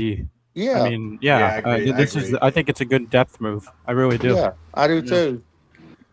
I'm not going to say he's going to put us over the top for any reason, but he brings leadership and he's a teacher, so that's what you have to look at. He's going to take what I don't he think learned he's from a DeMarcus Ware. If we can and get he's off gonna the bring it field to the on table. third down, I'm for it. Exactly. I am too. Exactly. That's it. Because we had trouble with that I last mean? year. Yes. Yeah. Yeah, in that big game when we got to get that, that third and whatever, and get that sack or get that pressure, I think he can do it. So that's what we need. But okay. Oscar, what you got, Oscar? That's all. I mean, he's not going to be a world beater. He's not the young Von Miller. Right. Well, I agree. Remember we said a couple of weeks ago we need that guy maybe to come in and settle the defense down when guys get a little overexcited or maybe miss an assignment and the young guys make a mistake. He's the perfect guy for it, and if he can grab us a couple of sacks on the way. And he's already been working with our defense. Weren't him and Crosby teaching our defense how to rush the passer or something a couple of weeks ago in some camp? Yeah, So, that was a rumor. We don't know if that'll be accurate. I seen it on TV. It was on TV. It was Yeah, no, I think they were with BT Jordan. That's our pass rush specialist. Yeah, something like that. So, he's just going to take over for that and help out. If any little thing can help out, well, why not try it? That's what I mean. At least this is what I'm happy about. At least we're trying. We're not sitting on our hands, not trying. You learn more from losing. You learn more from not being successful than as being successful. You got to make those mistakes. So at least we're trying. We did it, like Randy said, we made so many different moves this year that we haven't done in 20 years.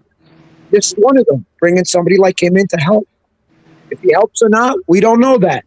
Like, the chat was saying on the chat you guys just had, everything's speculation and everybody's just hopeful. All our teams have question marks. All our teams have improved.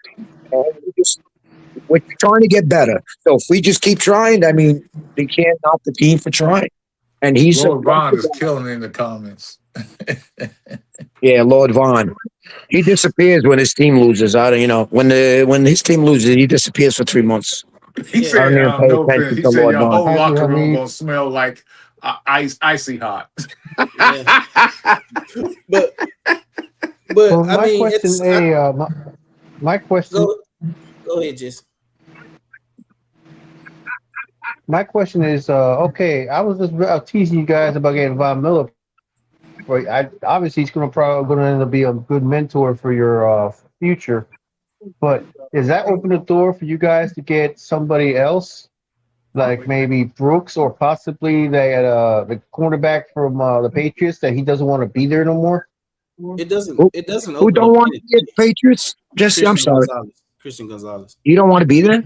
Well, he holding out. He wants more money, is what he wants. No, you want to be wants there. more money. Well, after Witherspoon got paid, boy, he's going to get paid, that boy. Yeah. But it's going to cost you a boatload of draft picks to even Right. get him. So we are not going to even sniff him. Yeah. Well, that's good that Witherspoon got all that money Yeah. Oh, because now they're going to have to give Quinton Mitchell $40 million a year next year. And see, Von Miller's he's gonna come over here and do what DeMarcus Ware did to him in Denver. He's gonna mentor these guys. He's gonna get these guys riled up and ready to play. I like the fact that we got him. I also made a comment earlier that I would have rather have him over Bobby Wagner. Reason being, because if Bobby Wagner's in the game, it's gonna be for one thing and one thing only, and that's rushing the quarterback or stopping the run. With two things. Bobby Wagner, I mean, everybody knows that he cannot cover, and our middle linebackers going to have to drop back and play in coverage. So that's the reason I said that about Bobby Wagner is next. Bobby Wagner. Y'all getting Bobby Wagner And next. even if they get Bobby Wagner, I'm fine with it. But I just said I would rather have Von Miller over Bobby Wagner. You better have him on passing, on rushing plays, not Yeah, passing I think downs. that's all they'd use him for because they have Overshown and Winters for passing downs. Yep. Yeah. Overshown will be. Never mind. You should see if he stays healthy, you're in trouble. Yeah. And that's the thing about Overshawn. I agree, Joe. That's the thing about Overshawn. He stay healthy. Yeah, the boy gonna be bad. He gonna be bad. He just gotta stay healthy. That's all. So okay. Blue, what you feel about this Von Miller signing, man? I'm stoked. We're finally doing stuff. This is like we said. This is uncommon. We actually are signing people. We're doing things, and yeah, I think he's going to be a great teacher. I think he's going to be a great veteran to kind of go along with the teachers that we already have there, the coaches that we have there. He's going to be hands on, and then physically show them, hey, this is what we got to do. So okay, let's be honest, and y'all need to be honest with Let him finish, Momo. He is being honest. I thought he was finished. I thought he was finished. I'm just saying, Blue. I apologize, Blue. You know I don't mean no harm. Oh, you're good, man. You're good. What I was trying to say is that to all Cowboy fans and all fans in general, is this really a big signing? No. No, it's not a big signing. No.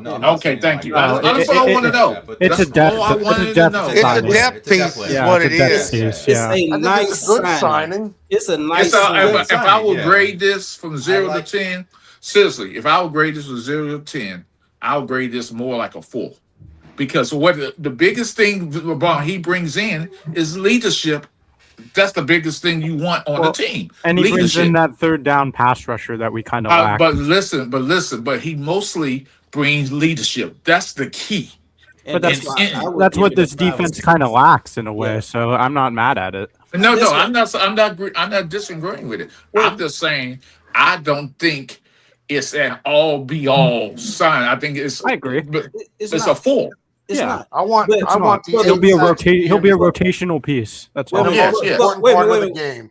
Wait a minute. For the reason that you just mentioned, Momo, is why I would give it a 5 or 6.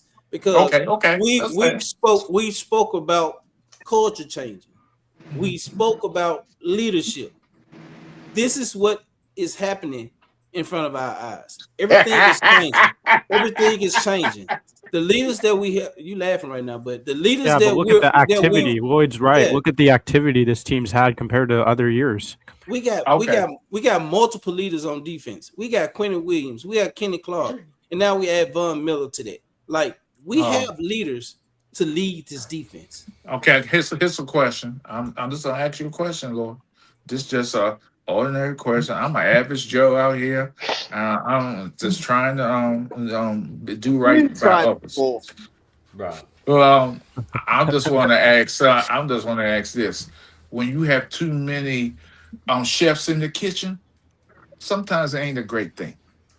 Well, I'm just saying. Too many leaders. Leaders lead different ways. I'm just saying.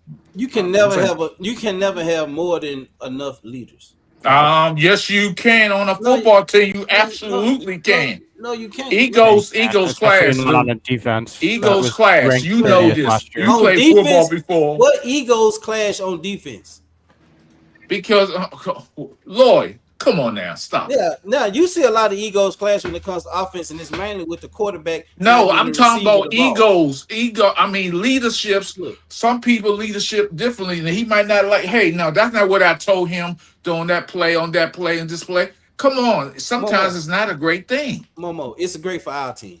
Okay, fine. I'm just saying. I'm not knocking the signing. All I'm saying that too many leaders on the team is not always good. That's all I'm saying. But it can work the other way around, because bringing in these it's 50-50. Wait. Bringing in these leaders and everybody's on one accord, focused on one thing and one thing, single thing only, and this winning. Winning. They have a whole leadership team. They have a whole leadership team. Did you know they have a whole leadership team that gets together every week and they go sit with Shotty? Okay. I digress. It was the players who decided to run after that Rams game. Yep. It wasn't the coaches. No. You think running after a training camp game is a significant? Oh my God! You delusional. I forgot who I was talking to. Momo. It wasn't the. We good. The coaches was walking off the field. Dak Prescott and Quentin Williams got that team together and said, because they've been doing it after every practice. Okay. They got together and said, "Do y'all want to run? Let's run." And that's what. So they what? did. So what does that prove? It wasn't the coaches. That's what I'm So saying. but I'm just saying, what does that Leadership, prove? Because they Momo. ran. That's leadership, Momo. Oh man, That's Nah. called leadership, Momo. Maybe somebody need to be in shape. They say, "Let's run. We'll get your fat ass in shape." Hey, Momo, you talk like Momo. I ain't gonna even say it, Momo. You talk crazy. It's called camaraderie. That's what it's called, Momo. What's going on, gentlemen? You should have been out there, Vinny. Camaraderie. I would run right alongside them. Well, even the all I'm birds going to say laughing is at your this. ass. Even All the I'm going to birds say wouldn't is do this. Lloyd, I appreciate you bringing me on, bro. I appreciate you allowing me the opportunity in real time to fry chicken on your show. That was so much fun that I want to do it again. We As gotta have that a boy face-off Eagles too. drew. I don't know what he was thinking coming on here, being so contradictory, self-sabotage. I mean, self-sabotage. But on to bigger and better things. Von Miller signing. How do I feel? Okay. We got an elder statesman. We have a veteran in the room who can also help bring along Malachi Lawrence, depending on who we decide to move on from Sam Williams. Maris Leofau, you know what I'm saying, help bringing along those guys. I mean, and again, it all depends on who we move on from Sam Williams. So bringing on Von Miller doesn't hurt. You know what I'm saying? I'm not going to be so hyperbolic as to saying, "Oh, it makes us so much better." He's not going to be playing that many snaps, guys. He's going to be playing impactful snaps, but not very many. You know what I'm saying? Yeah, that Especially third down pass rusher, right, Hoodie? Pretty much. Yeah. Pretty much. Third down Exactly. guy. He's going to come in on a package. You're probably going to see a combination of probably him and Rashawn, him and Marist, him and James Houston, him, Malachi. You know what I'm saying? Like you'll see a combination. And there'll be combinations of that all throughout the season, not just with Von Miller. You know what I'm saying? But does it help? Does it give you some veteran presence and some veteran experience? Two times Super Bowl winner, 7-time Pro Bowl, Pro Bowl or All Pro. Can't argue with that.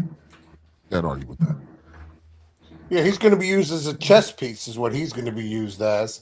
That's it. Get me that sack or pressure when it really counts. In fourth quarter, late in the game. That's what I want. What makes it a little bit better is people know what Von Miller is going to come in for. You know what I'm saying? When they see Von Miller, they're going to know, like, all right, we're in the passing down, so we're going to see Von Miller. We have to allocate resources to that guy. Mm-hmm. Well, here's the problem with that. Don't forget about Quentin Williams, who also has pass rush ability. And Don't Kenny forget Clark. about Kenny. Exactly. About Kenny Clark, who has pass rush ability. Don't forget about big old Tito Ammonia, who also has pass rush ability. And let's see what Easy has done this year. So we'll see what happens with him. Yeah. Don't count him out. That's the thing that people ain't realizing. Because I'm gonna tell you something. Having them three big guns in the middle is gonna make life so much easier for other people around them. Having Quentin Williams, Kenny Clark, and Tito and Bullet, it's gonna make it so much easier for the other players. Most of these players has not played with a D line like what we have, and I don't care what nobody say. We have a fucking great D line. And has Quentin Williams played with somebody as good as Kenny Clark on the Jets? Hell no. No. Yeah.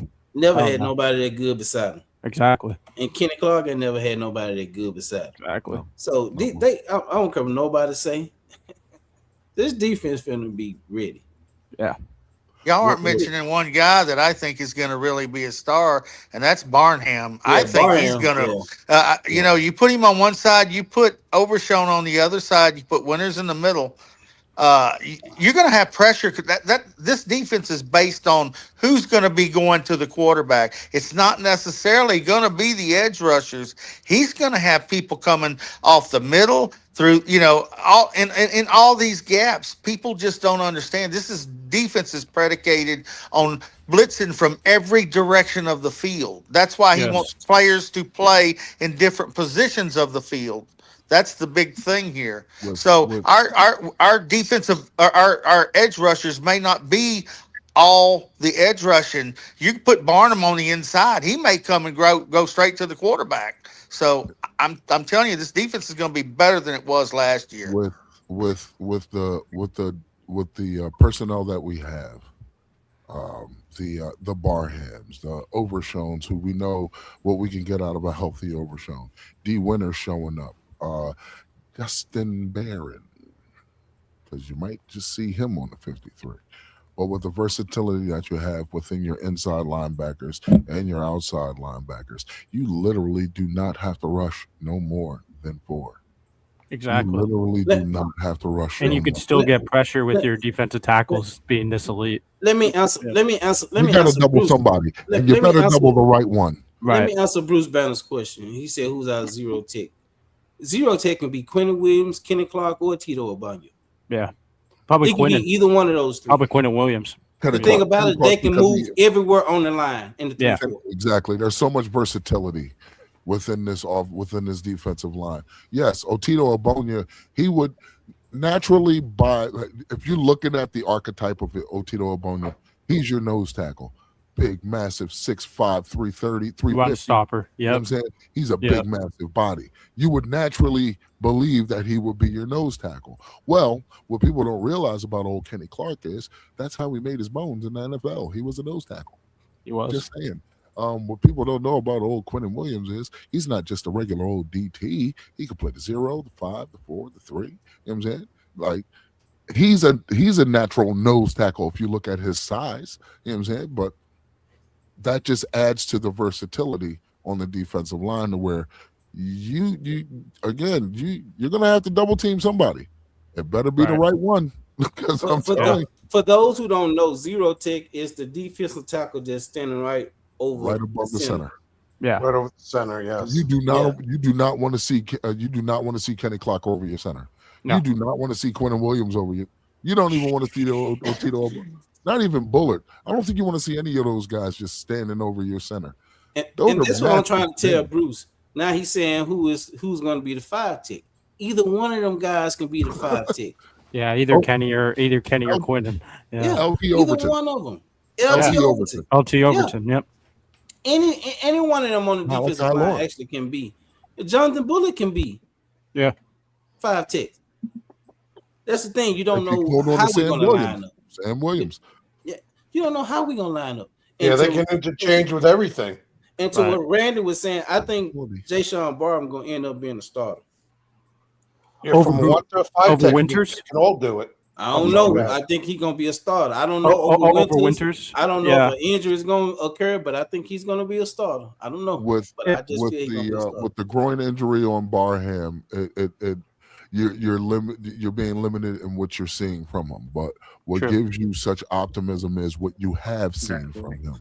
Now remember, he's coming back to practice this week.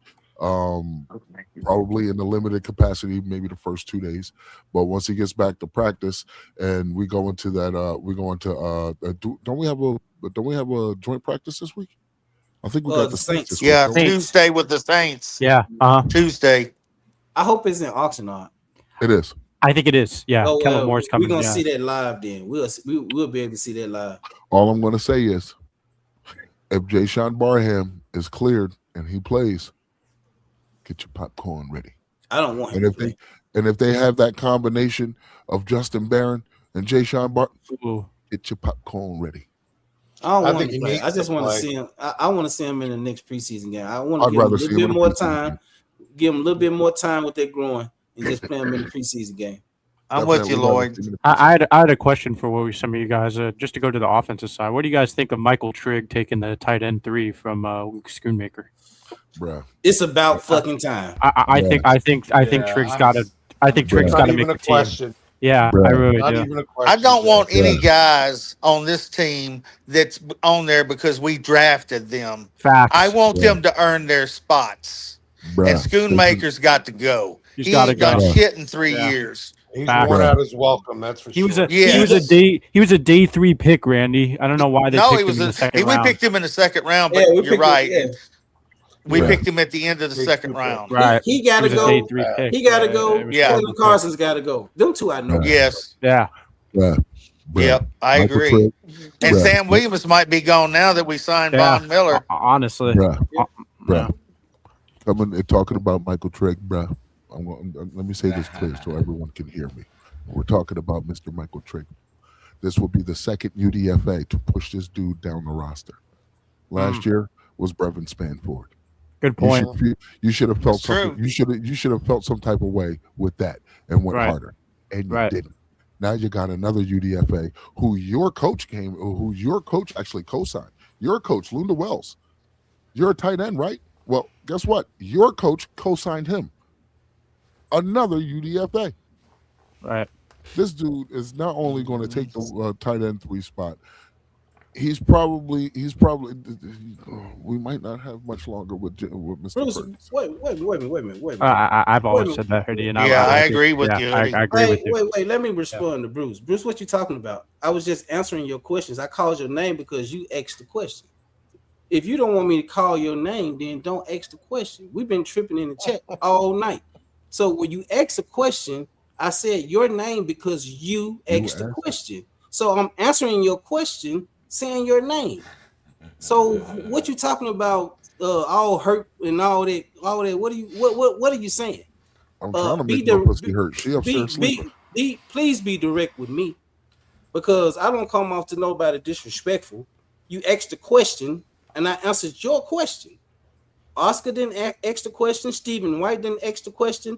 Rhonda didn't ask the question. Bruce Banner answered the question, and I called your name because you asked the question. What makes you think we're butthurt or I'm butthurt off your question? You had a real good question, both questions. So I answered your questions to let you know that anybody on the defensive line can play those positions. So what makes you think, based off my answer, that I'm butthurt? Because for one, I don't like to be called pussy. You just, if you calling me pussy, I don't like to be called pussy. And all I did was answer your question. So please come again, my guy. I mean, I eat a lot of pussy, but don't call me one. Yeah, you asked the question. I'm butthurt because I answered your question. That don't even make sense. It'll never make sense. It'll never make sense. He must be an Eagles fan. He is an Eagle fan. Yeah, but Logan, he's y'all always are been done. Yeah, he's Y'all always finishing been last. been respected when he came here. Well, yeah, I and just still, had to get that off my chest. I'm excited with the direction that this team is going. Michael Trigg definitely going to take the tight end 3 spot. I think he will make strides in blocking, in his blocking portion of his game. He's starting to make strides. So Michael Trigg, I'm definitely hoping for. Kalen Carson. Logan, I'm not even finna put your response on the screen. Go ahead. Go ahead with it. Bro, I haven't had the chat on all night. Because I wanted to concentrate on Eagles Drew. Okay? I'm not putting it on now. Logan, crazy. But yeah, man. Kalen Carson, being so you brought him up there, Lloyd. Kalen Carson, he's definitely he was on his last leg walking into preseason. Yeah, I think it just got cut off. Me too. Most now here's the misconception with bringing in Von Miller. Automatically, we're thinking that the corresponding move is we're going to cut an edge. Who said that? Who said that we was cutting an edge? I didn't see any issues from. I didn't see any issues. I said that Williams is probably gone. No, I'm there with you. I was there with you since the beginning of preseason before we even got Von Miller. Because I agree. I think Maris pushes him off. You know I agree. Yeah. Maris looked good last night. Looked good. He did. Yeah, he did. He had 50 tackles his first year with Zimmer. I always tell people that he's solid. He played limited games. Yeah, exactly. I'll say this. Exactly. I'll say this about our defense. Our defense is going to be about 10 times faster than it was last year. Our defense was old and slow last year. Maybe even 20 times, Randy. Yeah, maybe. Maybe. Well, so we look like we're slow. And I believe more prepared as well. Exactly. I agree with that They're wholeheartedly. gonna work as one unit. Yeah, like they were Which last matters, yes. Lloyd, Yeah, you were it about does. to say something, bro. Totally No, agree. I was Totally agree. finna say Sam Williams is not here because of CP. Sam he didn't Williams draft is him. here because he was drafted second round, Yeah, and they exactly. trying to give him a chance. If it was up to CP, I think he would be gone. Me too. He'd have been going with Solomon Thomas. I'm Yeah. surprised they gave Yeah, him and another Osa. chance. Yeah. Uh-huh. I'm That's surprised what they I'm gave him another saying. chance. I don't want players on this team that doesn't earn their freaking position. I'm sorry. Right. You can't. I give that to the Eagle fan or the Eagle organization. They cut players when they're supposed to. We don't. That's one thing we got to learn how to do. Bruce said, "LOL, what I thought you fool were tripping because I asked a question because everyone started yelling. No, nobody. No, we weren't yelling. We was trying to. No, we weren't tripping. Sorry, Bruce. You We were piece of just trying to shit. answer. Sorry that You you were got shit that without the understanding. Hawk. Nobody said that. Yeah, we was Hey. talking about the 0 tech and the 5 tech. That's It was good questions. It was a good By the way, question. Maris Leofau is an excellent special teams player too. He is. And he And never he got a doesn't- chance. and He he never got a doesn't get chance to play penalized. last year. No, he Yeah. didn't. Mm. And he doesn't get penalized. No. Stephen White said, I didn't do it run the Chappelle show. Stephen White, you crazy. That's my guy right there. That's my guy. There you go. I rocks with Stephen White. Yeah, we're gonna probably stay on for about another 30 minutes, then we're gonna hop off. What time? Yeah, that's right. Yeah. Oh, yeah. We started a little early We're gonna today. play some video And I games. and I do I ain't gonna even lie to you. I be wanting Oscar to be a part of it, and I know he be working a lot.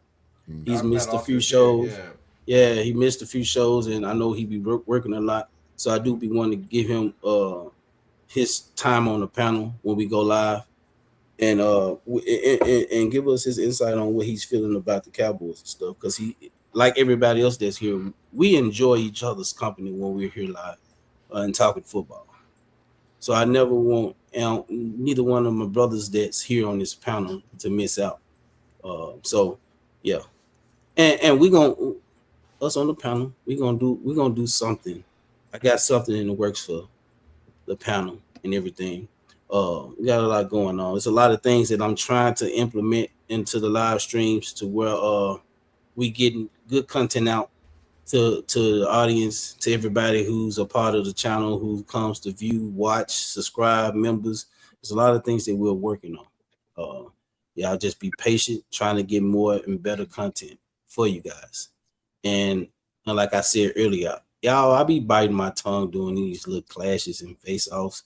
I be wanting to say so much. I be wanting to say so much, y'all. But I was told, Lord, you need to just be a host and shut the hell up. That's what I was told. Who told you that? They told me just like that. Who I told got you that? text messages saying, Lord, shut the hell up and be a host. I ain't gonna say no names, Hoodie. I ain't gonna say no names, Blue. Now let them go at it. No, bro. no, they were right though. They were right. They were Nobody right. pays attention to CZ anyway. Blue, why you looking lost? Why you look like you froze back there, Blue? That's because Blue probably just got finished blowing one. I was about to say Blue probably did freeze he because I think was he just frozen. left. Yeah. I know I did. Fuck that. Shit, I needed that after that 2.5 hours of ass whooping we had to get them pigeons. Well, I'm glad you got a chance to go with Drew. You've been wanting to. Yeah. He been wanting. You've been wanting it. So He's been saying it's some always outlandish shit. It's a great he show. proved my- Great show. And he proved my point. He proves my point every time. So contradictive of himself. We haven't said much about that other guy that played pretty well last night, Mr. Another- Brown. I'm finna Mr. say Brown. another Camden Brown. undrafted rookie. There's no reason to. There's no. He's speaking for us. He's honestly speaking for us. Like real talk. Sometimes it's not a bad thing. Like this is something I tell people that I work with. You know, whatever friends I have. You know, acquaintances. Shit, even my woman. You know, sometimes it's not a bad thing to just shut the fuck up. Hey, Blue. We thought you had hit the blunt so hard that you just got stuck. Yeah. I thought you were gone, Blue. He said I did. you know. No, Hey, the bro, one- my you wife was just liked like this. I'm like, what the fuck is wrong No, he with was you? trying to fly in the background. He was waving his arms. I thought he was going to lift off the seat there for a minute. He was And, on stuff. that's and what more good on shit. that, more on Camden Brown. He was great at Camden Brown was great at Georgia Southern. Yeah, he watched some of was. his film. And Yeah, people don't realize he had 14 touchdowns last year yeah, and 1,200 yards exactly. in receptions. So people don't realize that sometimes these young players that come out of nowhere end up being good. And I think he's a diamond in the rough. Me He's too. pushing Honestly, his he's wide receiver perfect. room. He's perfect. He's perfect size too. He's 6'2", 200 about. So And those Ryan catches Fuller. he was making yesterday, he was making in college. yeah, He was making those Ryan same Fuller. exact type of catches. I went back and watched his film. me too, Lloyd. Yeah, And, yeah. I'll say this too. People ain't saying much about Mingo, but Mingo made a couple catches and he ran that guy down on that punt return too. He channeled his He was inner DK. hustling. So And I'll give see, that to the man. Randy, Yeah. this is the thing about Mingo. He's always been doing this in training camp and preseason. It's just that when the season starts, In the field. he's hurt. yeah. They don't reflect on the field every time. And Milton actually worked okay too. Honestly, Now, yeah. if we're gonna have that conversation, let's have it. Let's have it. Wait a minute. Um, Oscar was trying to say something on it. Well, the other thing Oscar was we in have- my fault, Oscar. No, it's all right, brother. The other thing we have to work on really that we're not even talking. We never talk. We talk in offense, defense. This is our special team. Our special team was terrible last year. Oh, it's awful. Yeah, we got back in that Detroit game, and we were within with a field goal, and both times we gave up a 44-yard return, and then the other one was a 47-yard return. That killed us. I think they scored 44 points on us. We would have got to a nice punt return, and it would have got to the 20 or 25. You're talking a total different ball game. Exactly. That special teams was terrible last year. Horrible. And Oscar, it was bad last night I too. was just going to say that. It was bad last night. Yeah, I'm sorry. I didn't get to watch the game. I watched a little bit of the highlights. I got home at 1:00 last night, so I didn't know. Yeah, the Don't special worry, teams were bad. Oscar. Don't Why worry, did we Oscar. keep that guy? That's the first coach they should have went. Him and Eberflus should have the same private jet, Right. even the stadium. Don't worry, Oscar. Don't worry, Oscar. This Saturday coming, me and Mr. Nick Sorensen gonna have a nice little man-to-man, heart-to-heart chat in the Wow. And I'm from the Bay Area. 49er fans hate Nick Sorensen. They think he ruined their defense that one year he was DC. So Hey, Laura with the $4.99 super chat. Appreciate that, Laura. She said, if you can change one thing before season, what would you change? good question. Who want to answer first? That's a good question.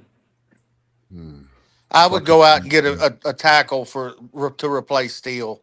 I don't I think like it. Steele's the guy. I like it. There you go. I would get a veteran linebacker. I think, Laura. Well, I mean, on to that point, both points, I'll say this: since everybody is so down on Steele, right? Who hasn't missed a game since 2022, and we just got Von Miller. Why don't we just, since Jerry wants to say that premium picks are expendable this year, use that premium pick to go get Tristan Wirfs. Go get yourself a right tackle. Wow. Or Vita Vea. Yeah. Well, that's why I like Hoodie thinks outside the box. Vita Vea, I like Tristan that. Wirfs. But I I don't like think that. you have to go that far. I don't even think you have to do that. I think you can go get Decker. That's true. Yeah, but if Steele's not doing it, if Steele's not cutting it, why not just go? I'm Right. saying you got Decker out there from Detroit, who was a reliable tackle. Can play both sides. Yeah. So I go get him. I go sign him and put that pressure on Terrence Steele. See, Me here's too. the thing about Terrence Steele, right? It's not so much his run blocking. His run block seems actually pretty good. He's going to get Dak killed. You get that man moving. Well, see, here's the beauty of it, right? Dak is a right-handed quarterback, which means when he takes his drop, he's looking this way. Well, the other way, because my camera is different. So he but sees the rush. He's looking this way. I'm right-handed, so he sees that coming. He can mitigate that. That's real easy for him to mitigate. It really is, as opposed to behind him, the left. Now Tyler Guyton has come along. Terrence Steele, again, he can mitigate those things. Last season, the offensive line wasn't that great. It really wasn't. The interior, your tackles really weren't that great. Okay. But a lot of that was mitigated from Dak Prescott being able to move in the pocket and maneuver in the pocket. You know what I'm saying? Like, you don't believe me? How many sacks did Michael Parsons get on him? I'll wait. How many times did the Eagles sack him in both of those games? 0. I'll wait. For as vaunted as Denver's defense was, how many times did Dak Prescott get sacked? I'll wait. Yeah, Dak was one of the least sacked quarterbacks last year. Was it 0? Exactly. Yeah. You know what I'm saying? So for as bad as we think Tyler Steele, Terrence Steele is in pass pro, in which he is, there's also ways you can mitigate that. You run your 12, 13 personnel. You know what I'm saying? 2 tight ends, 3 tight ends. You give them an extension of the offensive line. And you have your running backs too. You know what I'm saying? So there's ways to get around it. There's definitely ways to get around it, but let's just kill trying to figure out ways to get around it and just go get one. Go get one that we know is proven. Who can I handle agree. himself. True. Me, I think this defense will be solidified with a veteran linebacker. Yeah, me too. Like a Jordan Brooks. If we can go get a middle linebacker like Jordan Brooks, hey, I'm getting full just strict off great Kool-Aid. I'm telling you, I'm just getting full strict off. I don't even need no chicken to go with it. Just great Kool-Aid. Let me ask you, Lloyd. Does it necessarily have to be a trade for a veteran linebacker, or can you just pick up one? Because I have one in mind. I mean, I'm just a guy, but I have one in mind. I mean, it just depends on what that veteran linebacker brings to the table. Well, this veteran linebacker brings a little bit more youth with him, and he's played in a pretty good defense. Can we agree that the Giants had a pretty good defense over the past couple of years? As far, I knew that's what you was going. Front 7. I'll say front 7. They had a pretty dominant front 7 for a while. Brian Burns, Kayvon Thibodeau, Dexter Lawrence, Leonard Williams before he was shipped off to Seattle. Do you think he can be better in coverage? Do you think he can be? Yeah. Do you think Bobby Okereke can be better? I don't need him to be better. In Right, we really don't need him because we have Winters and Overshown. I don't. The only reason they got rid of him is because of the money wise. They wouldn't have got rid of him. Barron, I have Barron. I have Overshown. I kind of don't need him to. I mean, do we need? You're gonna need him to. I always said, Hoodie, that I wanted him over Bobby Wagner. I think it would be a way better. Again, you brought in Von Miller. Can we all agree that Von Miller is not going to get 60 snaps a game? We can agree to that. No, we nowhere close. Well, the same thing goes for that veteran linebacker. I only need you here for one reason and one reason only. When Von Miller's out there, you're out there. So if that's the case, then you can bring in Bobby. Give me Bobby. You can, yeah. You can go Bobby Wagner or Bobby Okereke. I say Bobby Okereke because at least he has youth on his side. Exactly. But you can get Bobby to Wagner don't miss no damn games.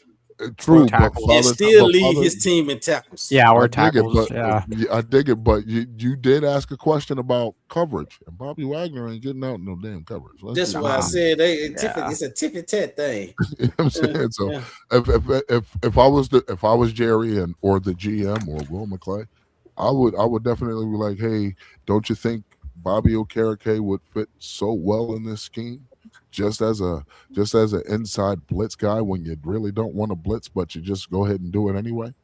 Yeah, I agree with you. That's just me. I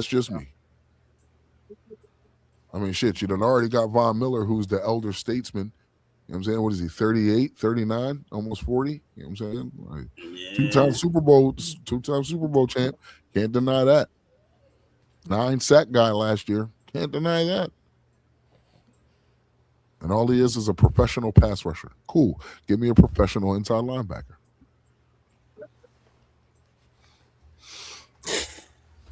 Well, yeah. I guess either one. If you're gonna do it that way. And I think Clemente said. Go ahead. I think Clemente in the chat. Clemente, Bleed Blue, said in the chat earlier. If he's still here, I think he said something about he believed that the Cowboys are going to trade for a running back too. I could see that. If you feel as though your running back two isn't here, cool, trade for it. But if you ask me, Malik Davis and Israel Banakander are heads and shoulders over Jadon Blue and Phil Maffa. Put that back up. I agree with you Put 100%. back up, Blue. That's a good. I mean, I don't think they'll trade. What? So who's the? One Nick Clemente that you just took off Blue? He said something about going to trade for Tony Pollard. The contract looks nice, but we know that he's you know what? I couldn't be mad at it. I couldn't be mad at it. Tony Pollard was good, man. Who was the other guy we traded that tore us up last year? Or lost him in free agency? Rico Dowdle. Rico Rico Dowdle, yeah. Dowdle. He's with Pittsburgh now. Yeah, send Luke Schoolmaker over there and give me Alex. Exactly. All of the day. Yeah. You know, you got to put yourself in a position where you don't lose a player and it ruins your whole season. Besides Dak, you lose Javonte Williams, then you're in trouble. There goes your run game. Now you become one-dimensional. So you gotta. I'm glad everybody's thinking outside the box. You got to think outside the box today. The way they've been doing stuff hasn't been working. That's why I like when Hoodie comes up with Tristan Wirth or Peter. You know, those are outside the box things, and those are the outside the box things that Jerry did in the 90s. You know, he did stuff that other teams weren't willing to do. He said he will send Blue and Maffa to Tennessee for. I don't think I'm going to give up both of them. Yeah, I'm not giving you both. No. Because if I'm giving you premium speed, you can use that more than you can use a big body back because there's so much you could do with it.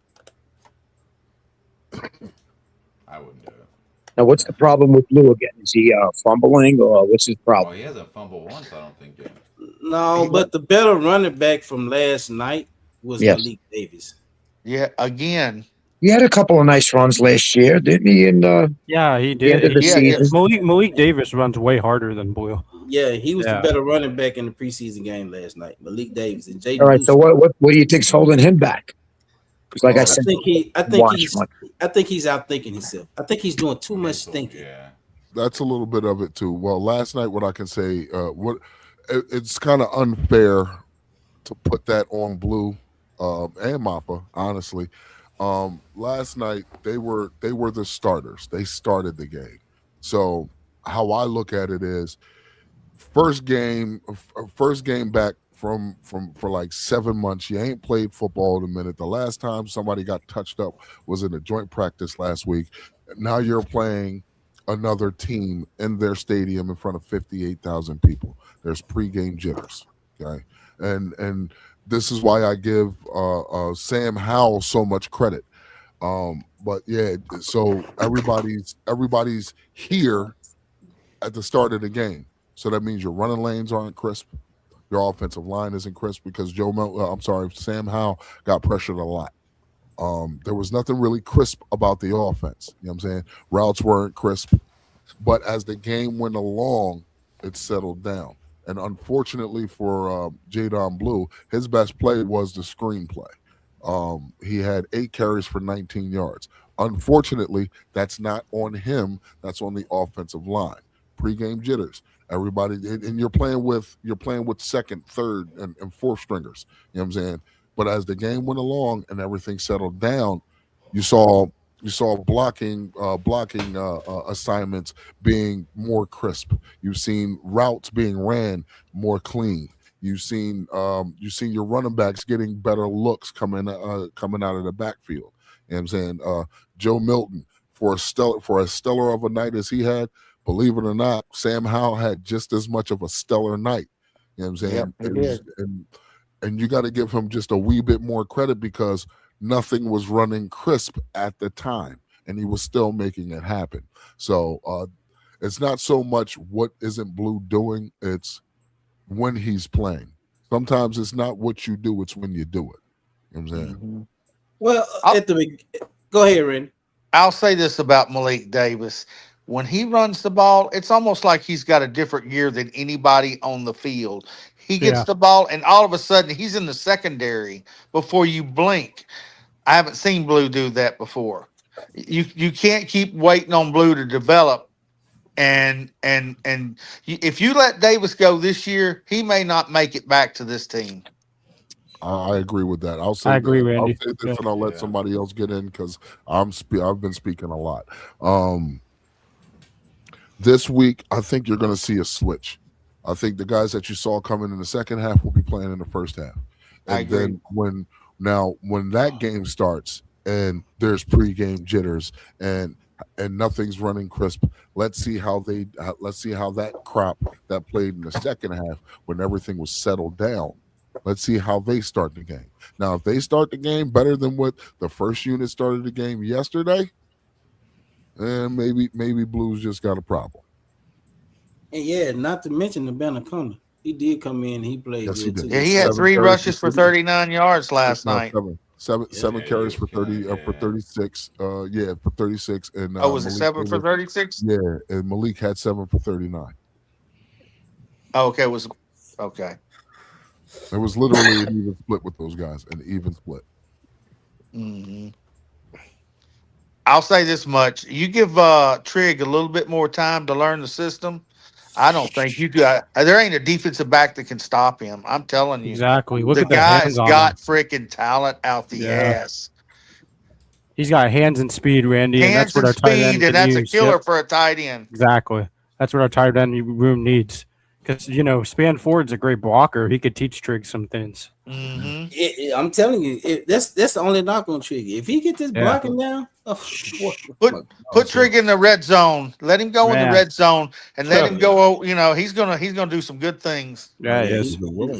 he bodying any corner, any safety. They ain't gonna last. They ain't gonna make it, and he gonna burn the crap out of a linebacker. And he gonna let you know too. That's what I like about him. You know what I mean? He's confident. Here's something that's underrated that happened last night, and I don't really hear people talking about it. Even though we had a couple of slip ups on the offensive line where guys were getting penalized, Nate Thomas. Yeah, we allowed 0 pressures, and no, we did. It's not that we didn't allow 0 pressures. We allowed some pressures. We just didn't allow any sacks. Not one quarterback got sacked. Not one of our quarterbacks got sacked last night. Not one. Right. You know what I'm saying? So that's a step in the right direction for the offense. When I say that, I'm looking at the team in totality, and I'm playing it back in my head. I haven't seen cohesion like this in a long time from these Cowboys, where the offensive line is actually holding up blocks, doing their job, and the defense literally, somebody said bend and don't break. Them motherfuckers weren't bending. They were put in a bad spot. We were giving up short fields on special teams. Nick Sorensen, we will have our talk this Saturday. We were putting the defense in a bad spot. And the worst spot that they could be put in, they still didn't break. And this isn't even our starters. And Right. it was a vanilla playbook. Now imagine when shit gets exotic and it's your ones. Because if your backups are taken to the scheme like this, that means your ones are super well coached. Because those are supposed to be your coachable ones. You know what I'm saying? So, yeah, expect fireworks. Low Eagle said, "What up, panel? All love. Bell's news Up, messed Low me up, but thanks for the next level sports lounge to show love. Lord, you a real dude, my guy. Respect always. It's always respect to Low Eagle. Appreciate you coming in, my guy. Man, life is As bigger than always, football, my said, man. Life is Fells bigger than was football. a great dude, and we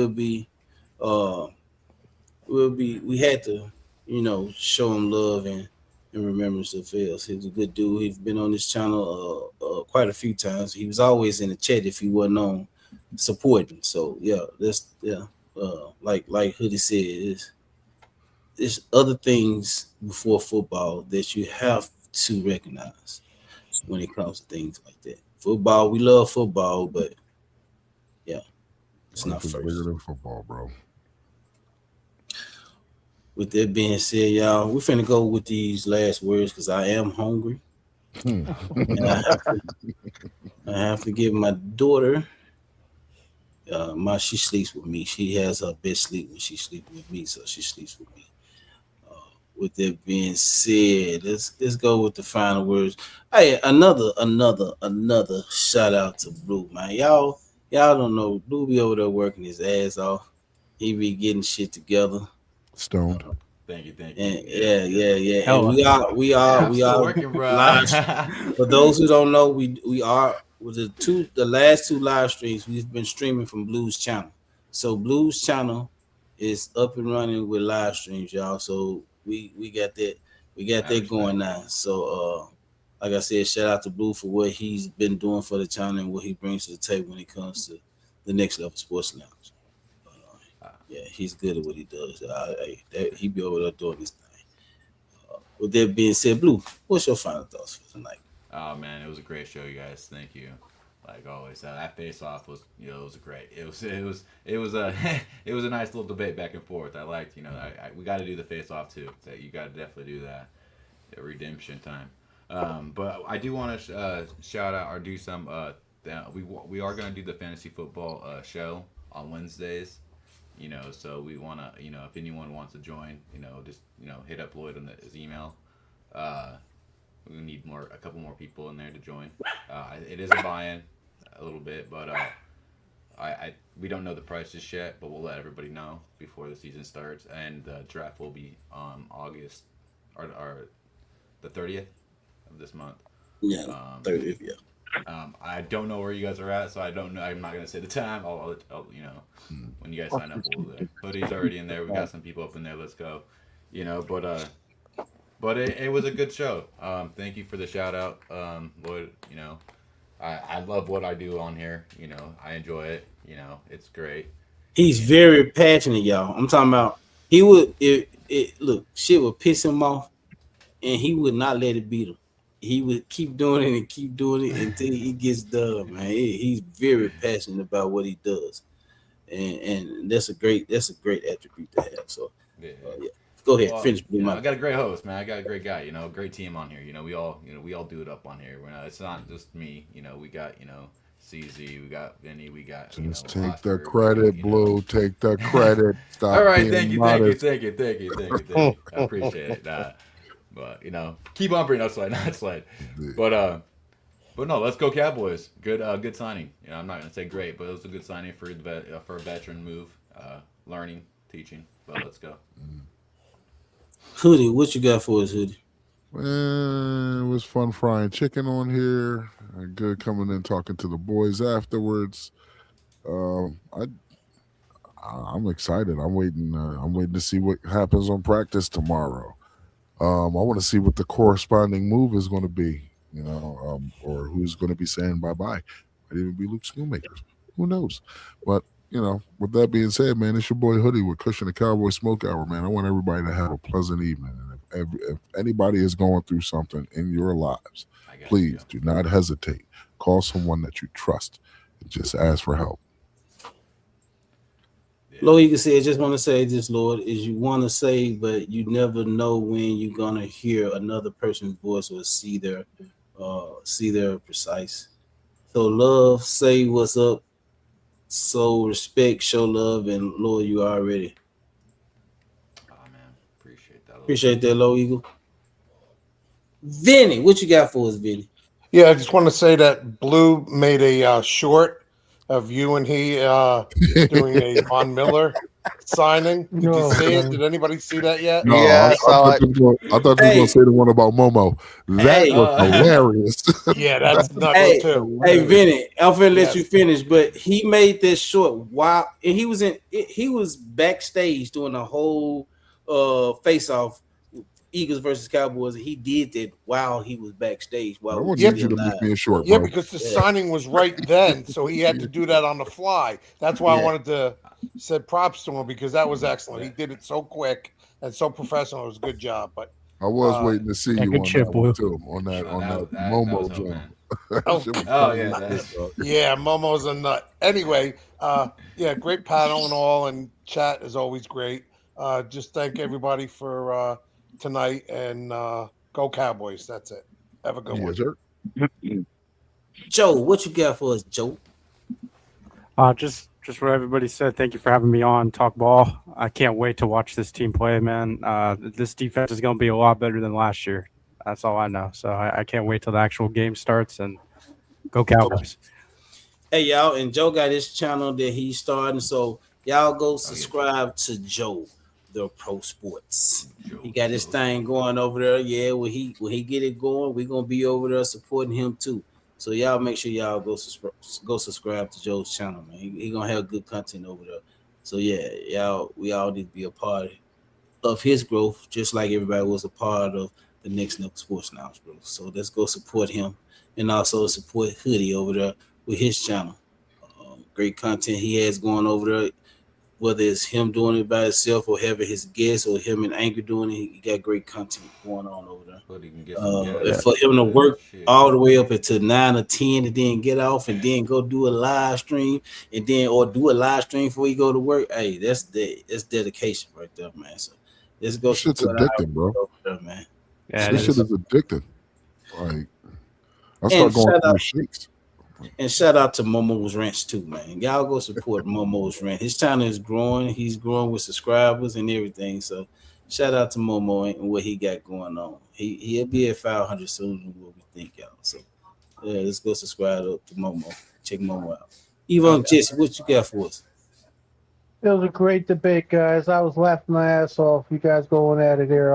Head mano a mano. Thank you at the chat. Thank you once again to the panel here, my brothers. I was told we did it. We can continue on to be successful. Keep up the great work, and especially Momo. I know you're here listening to me. One, you're a good brother, and thank you for dedicating a whole short on me. You trashed me. I loved it. Laughed my ass off. You're very intelligent, wise, but you're still my buffoon. But I love my buffoon. Take care, guys. Go Big Blue. Randy, what you got for us, Randy? Well, I watched the game during our live stream last night. Then I went back and watched it again. Then I went on other channels that were debating. They check out the game and they go crazy if they see good catches and stuff. Well, I went on like 4 different channels, and they went crazy over Trigg and Brown. I mean, when I say they went crazy, they were cussing, why couldn't our team find these guys? So it should make you Cowboy fans, all of us, happy that we got good scouts to find these guys and bring them on our team. Yes, sir. And before I go to Oscar, let me say this. Like, Rhonda is always here supporting y'all. Y'all, Rhonda has her channel up. She done had her channel for a while. Hey, she got some good shit going on over there too, man. Go check out Rhonda. Lovely Sparks over there, y'all. She's everywhere showing her support, y'all. I'm talking about everywhere. And she shows her support, and she's very passionate about her Cowboys. So we love you, Rhonda. We appreciate your support. Y'all, for those who haven't, go check out Rhonda's Lovely Sparks and subscribe to her channel. All right. Lloyd, I got a question for you.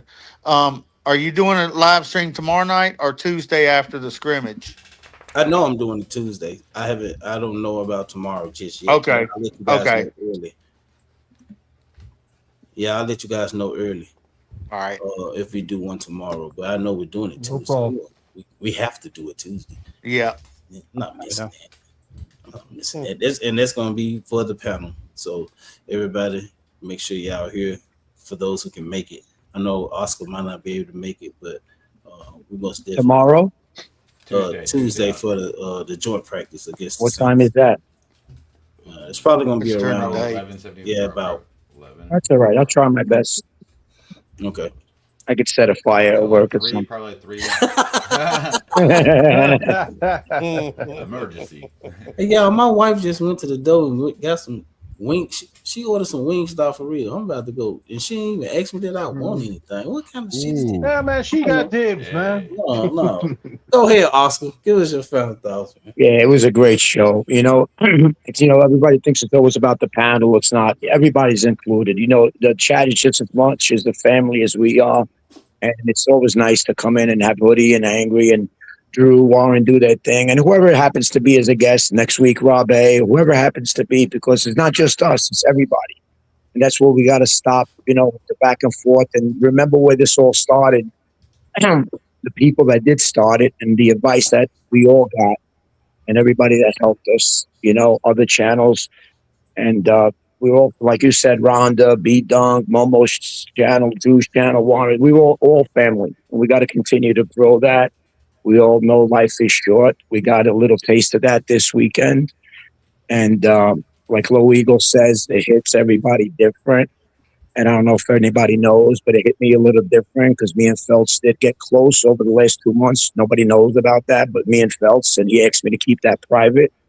And I did meet Feltz on Leo's channel. So shout out to Leo for introducing us to Feltz. And then me and him got close on Marcus' channel, talking back and forth. So just wanted everybody to know that it hits everybody different. And it did hit me hard because me and him had got close for certain reasons.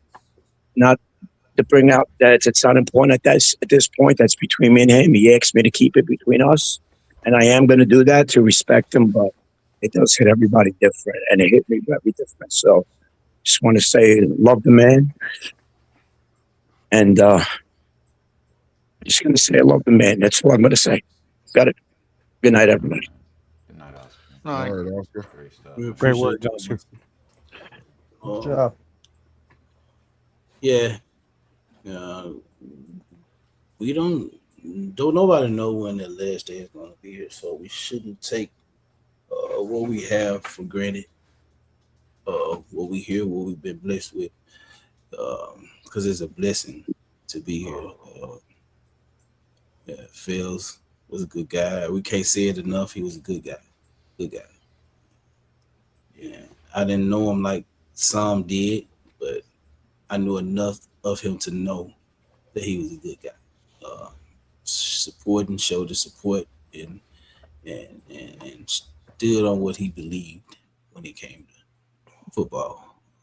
So he's going to be missed, not just on the Eagles Collective, not just with the Bird section, not just with Eagles Drew and his family. He's also going to be missed here at the Next Level Sports Lounge. Absolutely. With it being said, if nobody else has anything else to say, we're going to close it out. We appreciate everybody in the chat for being here, for the subscribers, for the super chats, for the comments, for the questions, for the back and forth, because we go back and forth on the panel. So we welcome it in the chat too, y'all. So, I mean, that's what makes football great, y'all. We ain't gonna always agree, but we can have our little battles here and there on the panel and in the chat. Hey, it's been times where us Cowboys fans and got into some debates. It's okay. It's all football. It's all football. You know, I enjoy it. I can do this shit all day, every day. You know, I was doing it before I started this podcast, and now we're just doing it on live streams. I love it. I enjoy it. And like I said, we'll be bringing more content, got things going out to people. Those prizes, the gifts, all that will be shipped out on tomorrow. They already boxed up. Jesse, I told you, give me a second for yours because it hasn't made it in yet. Take your time. But, no problem. Still got robbed on that one. That was It's got to go to Philly, so it might take like a couple of years. Yeah, in that trash can, right? Right behind you. Yeah, they got to find If it the right doesn't get garbage stolen. No, Dirty. no, I'll talk to the mailman. Make sure he gets squared away. Watch your mailman. And it's North Philly. Brian. And it's North Philly. Oh God. Other than just, I was gonna do a giveaway on tonight, but got time went by, so I'll do it on the next live stream. I know I'll be doing one on Saturday or Sunday. But yeah, other than Jesse, I got Vinny, Dirty, and who's the other person? CZ. All this boxed up and be leaving Did you out. say who's the other loser? Oh man, that's messed up. Damn. That's a guy. No. He is an Eagle fan. Exactly. Exactly. Damn. Yeah. Oh man.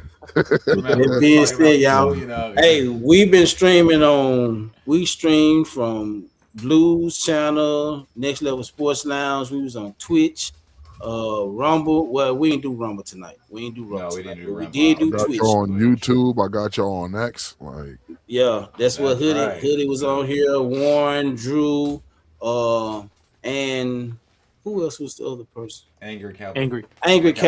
Angry Cowboy. So we was on a lot of different channels on tonight. We appreciate the guys that came in for the face-off. It was great, and we're looking forward to doing more of those. And with that being said, y'all, until next time. Peace. This is Lloyd behind the mic, let the cameras roll.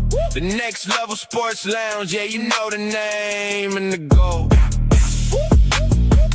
Yeah, yeah, yeah, yeah. Yo, this is Lloyd behind the mic, let the cameras roll. The Next Level Sports Lounge, yeah, you know the name and the goal. Grab a drink, grab a smoke, come vibe with the show. Real Cowboys talk, no cat, no script, we ready to go. Breaking down plays, yeah, we keep it legit. Defense hunting, yeah, we bringing that pain and we never quit. Offense ready, yeah, we changing the game tonight. Every take, heavy, feel the pressure applied under the blue light. Cowboys Nation, yeah, we riding with pride. Lights glow blue when the live goes on and we step inside. Fans tap in from the dusk to dawn in the stream. We talking football, yeah, we say it direct for the team. If it's real Cowboys talk, then you know we connect. My name is Lloyd.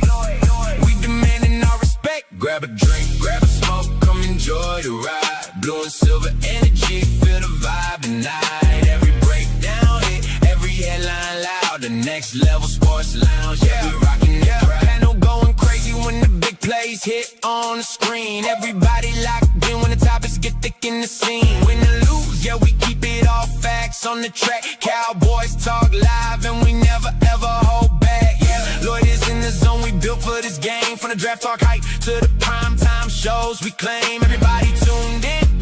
Yeah, the fan base grows, mic hot, lights flash, whole scene on fire as it goes. Cowboys Nation energy, keeping us higher. We fueling the fire, yeah, we fueling the desire. Grab a drink, grab a smoke, come enjoy the ride. Blue and silver energy, feel the vibe tonight. Every breakdown hit, every headline loud. The Next Level Sports Lounge, yeah, we rocking the crowd. Yeah, it's your boy Lloyd, we did it again. Real fans, real talk, yeah, we built for the win.